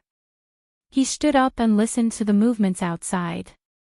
Just as he was about to speak, Qin Min said, "We can't go out now. It's rare for us to come to the Qin Manor, so we should at least have a cup of tea before leaving. Sir Dean, please follow me." As Qin Min spoke, she walked into the inner room.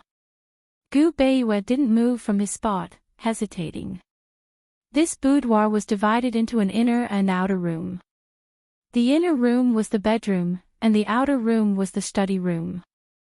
The middle was separated by heavy hanging curtains. Gu Beiyue had privately looked for Qin Min before the wedding, so it wasn't his first time entering this boudoir. However, he had always stopped at the outer room and had never set foot inside. Moreover, Qin Min said that she wanted to treat him to tea, but the tea house was on his right and not in the inner room. Qin Min waited for a long time. Seeing that Gu Beiyue didn't follow in, she came out to urge him. She said jokingly, "Sir Dean, are you afraid of entering the tiger's den? I'm not a tiger that can eat you."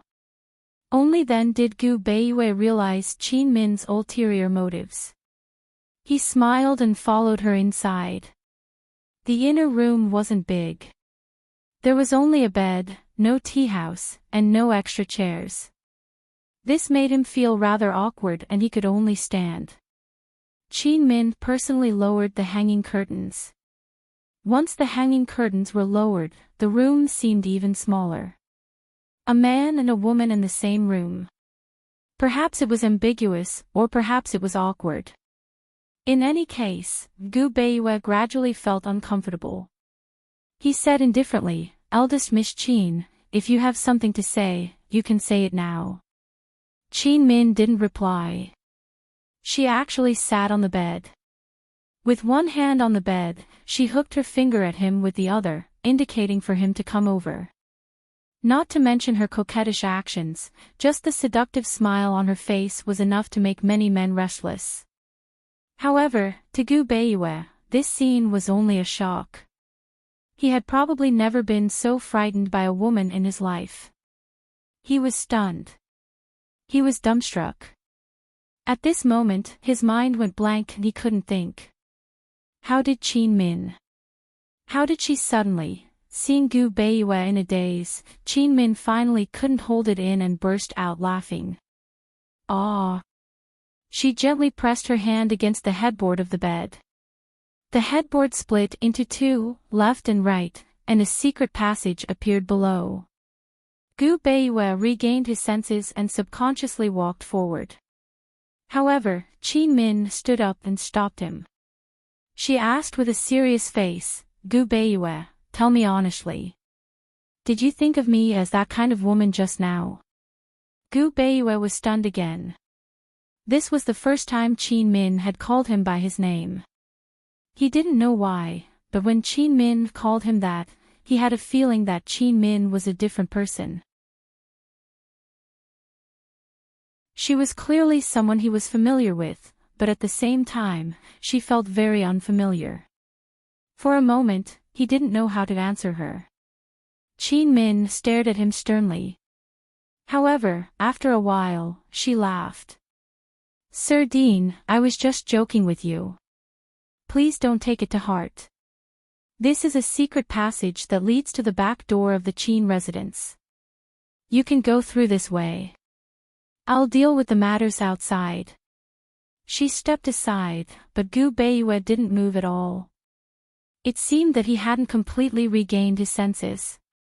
"Sir Dean, you can go," Qin Min said again. Gu Beiyue still didn't answer her question and didn't say much. He went down the secret passage. When Qin Min closed the entrance, he said, "Qin Min, be careful." The bedboard slowly closed, and Gu Beiyue's figure gradually disappeared. He didn't see Qin Min sitting on the bed in a daze, and he didn't hear Qin Min muttering to herself. "Gu Beiyue, you can call me Qin Min, isn't that good?" Gu Beiyue left just like that. Qin Min lay on the bed with her eyes closed. It wasn't clear if she was asleep or awake. The people outside had all dispersed, but Xiao Yao was still standing outside in a daze. She thought happily that with the young master and young miss in the room, something would happen between a man and a woman, right? Actually, she couldn't wait for the Qin family to continue surrounding them. It would be best if they could force the young master to stay in the room for the night. Unfortunately, things didn't go as she wished. After a while, Qin Min called her in. When Xiaoyao couldn't find the young master in the room, she finally understood. "Young miss, why did you send the young master away? Are you stupid?" Qin Min said indifferently, "Xiaoyao, I think he has someone in his heart." "Ah." Xiaoyao was stunned. She then advised, "Young miss, don't let your imagination run wild. With the young master's ability, if he really has someone in his heart, how could he not marry her? The young master is just a blockhead who doesn't understand." Qin Min looked at Xiaoyao. She wanted to say something but stopped. She only said, "You don't understand." "Young miss, how can I not understand? The way the young master looks at you is different from how he looks at other people. The young master definitely likes you," Xiaoyao said seriously. Qin Min waved her hand. "Let's not talk about this anymore. Go and tell them. I want to have dinner with everyone tonight." Xiaoyao nodded and went out. However, she hesitated. Should she find a chance to secretly talk to the young master? Qin Min's mother had already passed away, and her younger brother was young and incompetent. The Qin family naturally became second Master Qins. That night, second Master Qin took Qin Min down a notch.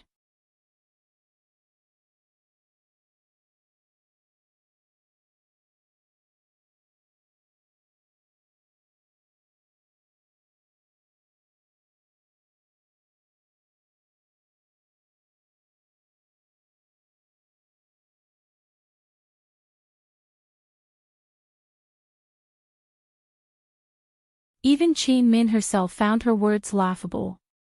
If news of what happened today were to spread, people who didn't know would think that she was holding a grudge against her father because she couldn't get a man from the Qin family. That was why she didn't come back to help her brother. This big hat could really crush people to death. "Sister."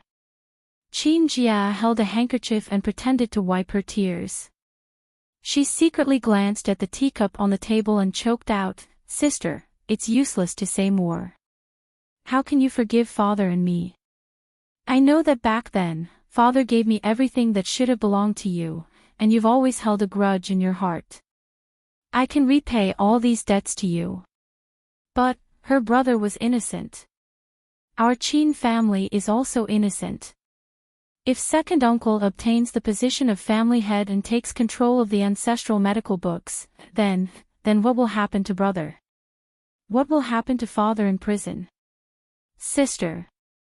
Qin Jia kept talking, and Qin Min was getting impatient. She casually broke the teacup, brushed away the tea leaves on the tea, and gently blew on it. She didn't intend to pay attention to her and let Qin Jia continue talking. She wanted to hear how long Qin Jia could talk. Seeing this, Qin Min picked up the tea, and joy flashed across Qin Jia's eyes. But who knew that just as Qin Min was about to speak, a sharp sound suddenly came from the side. Squeak, little thing. Qin Min put down the blanket and looked in the direction of the sound. Qin Jia was stunned. She didn't even care if Qin Min drank the tea and suddenly screamed, "Ah, there's a rat."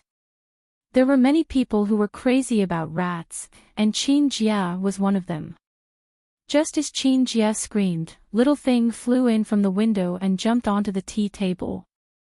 It stood in front of Qin Min's teacup and pointed at the teacup with both hands, anxiously squeaking at Qin Min. Qin Min wasn't familiar with Little Thing, but no matter how stupid she was, she could tell that Little Thing was telling her that there was a problem with this cup of tea. Tea? Xiaoyao muttered to herself. Qin Min immediately looked at Qin Jia. At this moment, Qin Jia was staring at Little Thing and realized that it wasn't a rat that was squeaking, but a squirrel. Just like this, Qin Min looked at Qin Jia, and Qin Jia looked at Little Thing. Little Thing's gaze moved back and forth between Qin Min and Qin Jia. Little Thing stopped squeaking, and the huge house suddenly quieted down. Time passed very slowly, as if it was slower than everyone's heartbeat. Gradually, Qin Jia's face revealed a look of fear, and Qin Min slowly narrowed her eyes. Both of them had a tacit understanding that there was a problem with this cup of tea. At this moment, Xiaoyao thought it through and suddenly shouted, "Miss, there's a problem with that cup of tea." Qin Jia immediately pounced over to snatch that cup of tea. Qin Min was stunned at first, but she also reached out. However, both of them were not as fast as Little Thing. Little Thing suddenly picked up the teacup and jumped to the side. It propped both hands on the cup and lay down, staring at Qin Min and Qin Jia with wide eyes. That gaze was as ferocious as it could be. It was clearly warning them not to snatch it. Seeing that Qin Min and Qin Jia didn't move, Little Thing hurriedly lowered its head and took a big sip of tea. However, the tea was too hot, and it immediately spat it out. As it blew, it was wary of Qin Min and Qin Jia. That sneaky and cautious look was especially funny. However, whether it was Qin Min, Qin Jia, or Xiaoyao, they couldn't laugh. This was because Qin Min and Xiaoyao both knew that Little Thing's favorite food was poison. Unless it was a very delicious food, Little Thing wouldn't care about it. The cup of tea that Xiaoyao brewed was just ordinary black tea. How could Little Thing fight over it? There was no doubt that this tea was poisoned. And highly toxic at that. Qin Jia finally realized that the little squirrel in front of her was the poison beast that had been sitting on the headmaster's shoulder all day long. "There's poison in the tea. You poisoned it." This time, it was Qin Min herself who spoke. Xiaoyao couldn't have poisoned it. Qin Jia had just drunk that cup of tea, so she was the one who poisoned it. "I didn't." Qin Jia immediately denied it. "You poisoned it with lethal poison. Where did you get it from?" Qin Min demanded angrily. The only thing that could make Little Thing so anxious was lethal poison, and a very rare one at that. If it was any ordinary poison, Little Thing would have kicked it over long ago.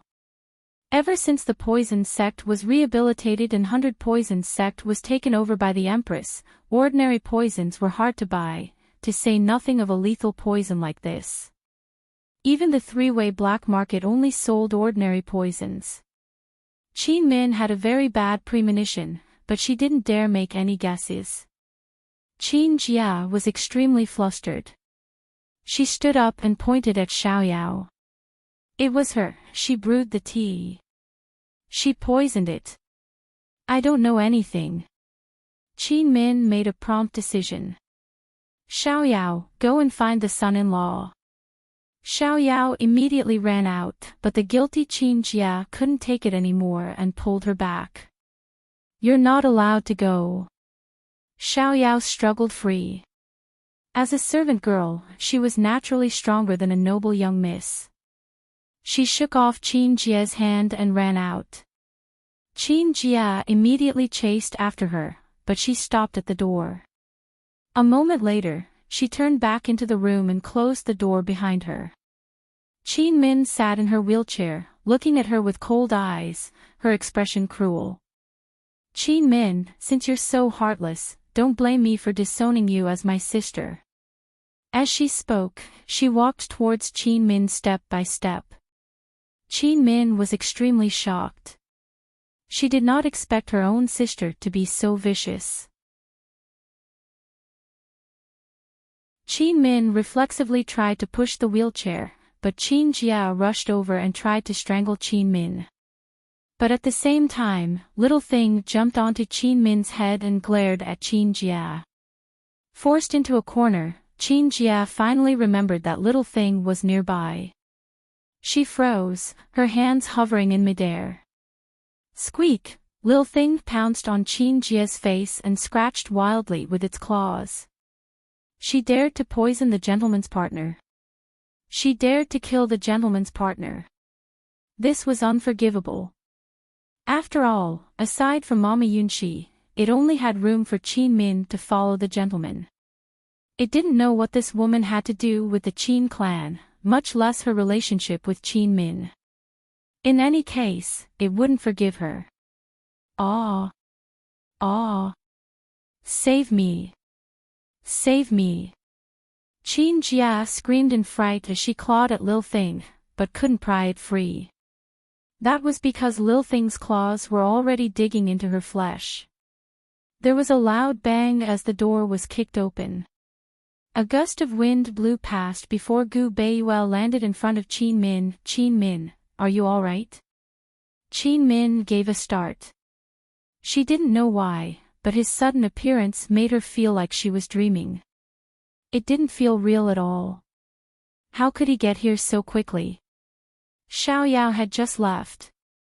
No matter how fast he was, Xiaoyao had to send word before he could get here. The Qin clan was quite a distance from the medical academy, so Xiaoyao couldn't have run there so quickly. Very soon, Xiaoyao caught up as well. She was about to speak when she saw the young master standing in front of her young miss and relaxed. She just reached the courtyard when the young master suddenly appeared to ask her what had happened. If she guessed correctly, the young master had been hiding in the Qin clan this entire time. She knew it. How could the young master really leave her young miss here alone? Are you all right? Gu Beiyue asked seriously. Qin Min looked at Xiaoyao before her gaze returned to Gu Beiyue's face. She couldn't help muttering, Gu Beiyue, you didn't leave. A complicated look flitted past Gu Beiyue's eyes before he unconsciously backed away. He didn't answer Qin Min's question, but looked at Qin Jia, who was still struggling on the side. Knitting his brows, he said, Lil Thing, don't be so impudent. Only then did Lil Thing release Qin Jia and jump back onto the tea table. It pointed at the cup of tea and squeaked at Gu Beiyue. Gu Beiyue's expression was serious. Qin dash, he had only said one word when Qin Min interrupted, husband.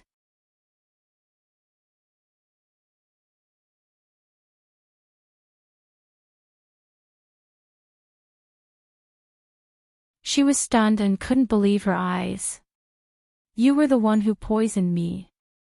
Qin Min was furious. She strode up to her and raised her hand to give her a tight slap. As expected of my biological sister. You. When did you? Qin Jia was so shocked that she couldn't speak. The reason why she was so confident and dared to poison Qin Min was because she had already tried it. Many years ago, she bought this poison from a drug dealer at a sky-high price and started to poison Qin Min, crippling her legs. Her father looked for all the elders in the medical school and even Dean Gu back then, but no one could save her. Her father also suspected that she was poisoned, but all the poison doctors were to no avail. All the poison doctors' diagnosis was the same, Qin Min wasn't poisoned. Since then, Qin Min was diagnosed with a strange illness and her father gave up on her. She got everything that should have belonged to Qin Min. She thought that everything would go smoothly, but who knew that one day, Gu Beiyue would marry Qin Min. She started to be afraid. She was afraid that after Qin Min married Gu Beiyue, she would meet Han Yunxi and be diagnosed with poison. From the time Gu Beiyue sent people to ask for her hand in marriage to the time Qin Min married Gu Beiyue, she locked herself in her room every day. She didn't see anyone and didn't eat anything. She was so scared that she couldn't even sleep. Later, she still trembled with fear when she recalled those days. She often thought that if that period of time had been any longer, she would have broken down. She waited in fear until the end of the wedding. She waited until she saw the emperor and empress's carriage leave Medical City. She waited until Qin Min returned home the next day, still in a wheelchair. She was overjoyed. She knew that Han Yunxi wouldn't be able to identify that Qin Min's legs were poisoned. When she bought that poison by chance, the person who bought it told her that this poison was very rare. If she didn't know the truth, she definitely wouldn't be able to identify it. She found that after she survived this ordeal, her conscience was at ease. But who knew that such a big change would happen to the Qin family? Qin Min had such good medical skills and was in the limelight as soon as she returned to Medical City. On the night that Qin Min saved that old man, her husband, the eldest young master of the Ji family, Ji Yifeng, got drunk and refused to return home no matter how she persuaded him. He even grabbed her hair and told her that he regretted marrying her. He said that even if Qin Min's legs were crippled, he wouldn't mind. He said that she was the one who seduced him back then. Perhaps, from that moment on, she went crazy. When Ji Yifeng was drunk on the bed, she searched for the remaining poison like a madwoman. She only had one thought, and that was to kill Qin Min. Qin Min's body was already poisoned. As long as she used up the remaining poison, Qin Min would definitely die when the toxicity reached a certain level. Qin Jia, do you really think that the Empress didn't see the poison in my legs? Let me tell you, I stood up on the day of my wedding. The person who detoxified the poison was Her Majesty. Qin Min said coldly, Qin Jia, you disappoint me too much. Qin Jia was speechless and Qin Min didn't want to pursue the matter. She said to Gu Beiyue indifferently, Husband, send the tea to Her Majesty. The daughter-in-law of the Ji family murdered the wife of an official of the imperial court. This is a serious crime. This was already a big deal in the Medical City. If it escalated to murdering the wife of an official of the imperial court, when Her Majesty personally appeared, there would be no room for redemption. Qin Jia then realized that not only would she have to pay the price for this matter, but the entire Ji family and even the Qin family would not be spared. The first to be implicated would definitely be her husband, Ji Yifeng. That person whom she had loved deeply since she was young. No! She shouted, Qin Min, I admit it. I admit it all. Qin Min, I beg you, don't implicate the Ji family in this matter. Don't. Qin Min really couldn't see through this younger sister of hers. Just now, she was willing to give up her husband, but now she wanted to bear all the blame and protect the Ji family. Seeing that Qin Min didn't speak, Qin Jia became even more anxious. Her blood-stained face was already hideous, and with her tears blurred, it looked even more terrifying.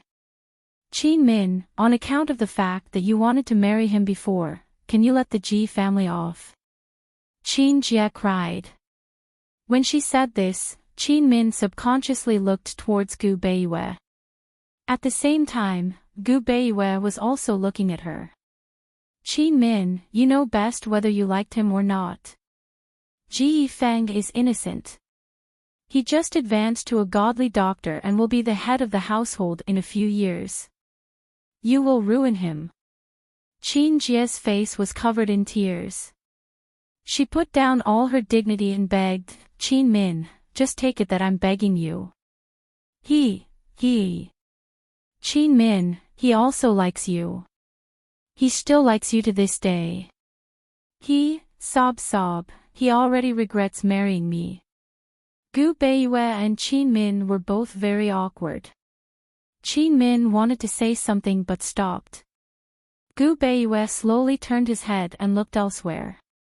Xiaoyao was also stunned, but she quickly regained her senses and said angrily, Second Miss, how can you slander Miss like this? This servant has served Miss for so many years. This servant can guarantee that Miss has only liked young master in her entire life. She will only like young master forever. Perhaps Qin Jia had really gone crazy and became stupid. She suddenly realized that Gu Beiyue, her husband, was also present. With her pleading, how could Gu Beiyue let Ji Feng off?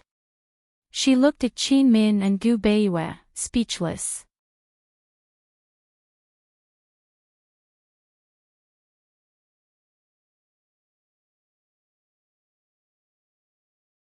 Chapter 13-18. What was it that hid Gu Beiyue's heart that had been calm for so many years?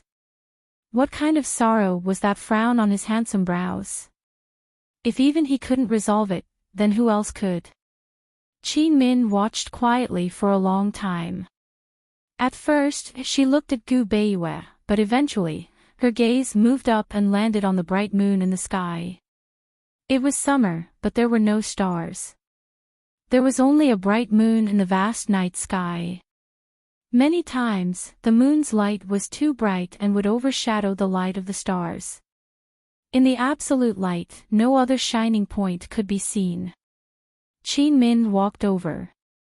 Gu Beiyue was a vigilant person, but he didn't notice her until she was standing behind him. He turned around and saw Qin Min, and his heart skipped a beat. It had been a long time since he had been so absent-minded. His heart was in turmoil, but his face was still gentle and calm.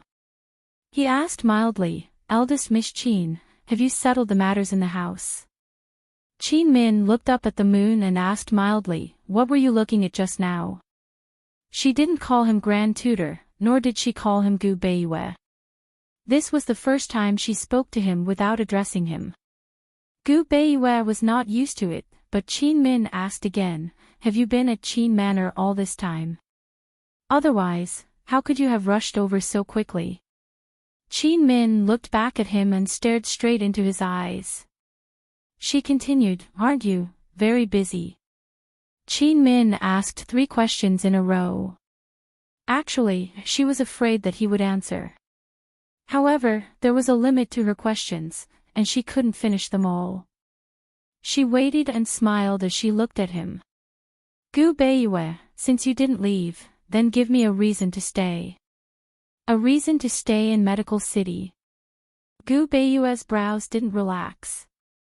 Instead, his brows furrowed more and more as Qin Min asked one question after another.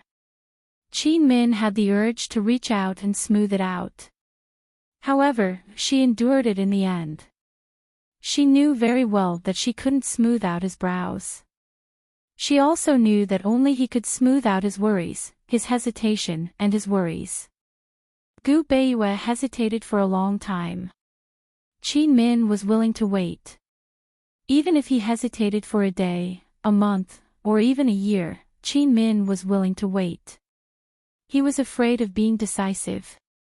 Unfortunately, Gu Beiyue's hesitation didn't last more than a night. He said, "Miss Qin, I haven't left since that night. I promised you about the Qin clan. No matter what, I will ensure your safety. Both the Qin and Ji families were involved in this revolution. Tonight's matter will certainly threaten the Ji family. Thank you for your help, Miss Qin." The moment she said that, Qin Min's heart turned cold. He actually asked her for help at this time. "Is there anything you can't do in Medical City?" His begging was clearly telling her that he came to the Qin family to protect her for another purpose. He didn't come here just for her. Grand Tutor Gu. Qin Min shouted, but she didn't continue immediately. She also hesitated, but her hesitation was not as long as his. She said indifferently, "I don't want to help you." Just like that, she honestly said, "I don't want to," without giving any reason. However, there was still a reason for, "I don't want to." Was it because she didn't want to implicate Ji Feng, who she once wanted to marry, or because she hated him and came here with ulterior motives? Qin Min turned and walked into the room. When she was about to enter, she turned back to look at Gu Beiyue. She said, "The Qin family matter is over. Grand Tutor Gu, you can go back. I'll leave tomorrow. I won't disturb you any longer." Qin Min's expression was calmer than his, and her tone was even more indifferent than his. Even her action of closing the door was so light, as if this was nothing more than an ordinary thing to her. The door closed. Gu Beiwei was still standing as he watched. Unconsciously, he reached out and furrowed his brows, then rubbed his face with his hand. He turned around, and in an instant, he disappeared. That night, Vice-Chancellor Shen looked for Gu Beiwei everywhere in the medical school, but he couldn't find him. Qin Min sat by the window, but she still couldn't find Gu Beiwei. No one knew where he went that night. That night, Qin Min helped Qin Jie treat the wound on her face. Although it was done, it was inevitable that there would be a scar. Qin Jie had no idea what Qin Min was up to. She was so scared that she didn't dare to make a sound. After daybreak, Qin Min said to her mildly, "This matter ends here. If you don't want to implicate the Ji family, you'd better keep your mouth shut. As for the wound on your face, look for it yourself." Qin Jia was about to nod, but after thinking about it seriously, she couldn't help but ask, "Qin Min, why should I believe you? Will the dean let go of this opportunity?" Qin Min smiled brightly and said, "The dean is henpecked. Listen to me." Qin Jia was even more confused. Looking at Qin Min's smile, she didn't know why, but she felt a sense of sadness. She felt that although Qin Min's smile was bright, it wasn't pretty. "Qin Min, I'll believe you this time," Qin Jia said and left as if she was escaping. After she left, Qin Min turned to look at Xiaoyao, who had been standing at the side. She said mildly, "Have you packed everything?" "Yes." Xiaoyao lowered her head and was about to cry. "Where's the carriage?" Qin Min asked again. "It's waiting at the entrance of the secret passage," Xiaoyao replied truthfully. "Then why are you standing there? Let's go." Qin Min personally activated the mechanism on the bed and opened the secret passage. Xiaoyao chased after her, choking with sobs. "Miss, don't be angry with young master, okay? It's not like you don't know young master's temper. Miss, young master has such a bad temper. He has you in his heart. Otherwise, he wouldn't have come. He has so many subordinates."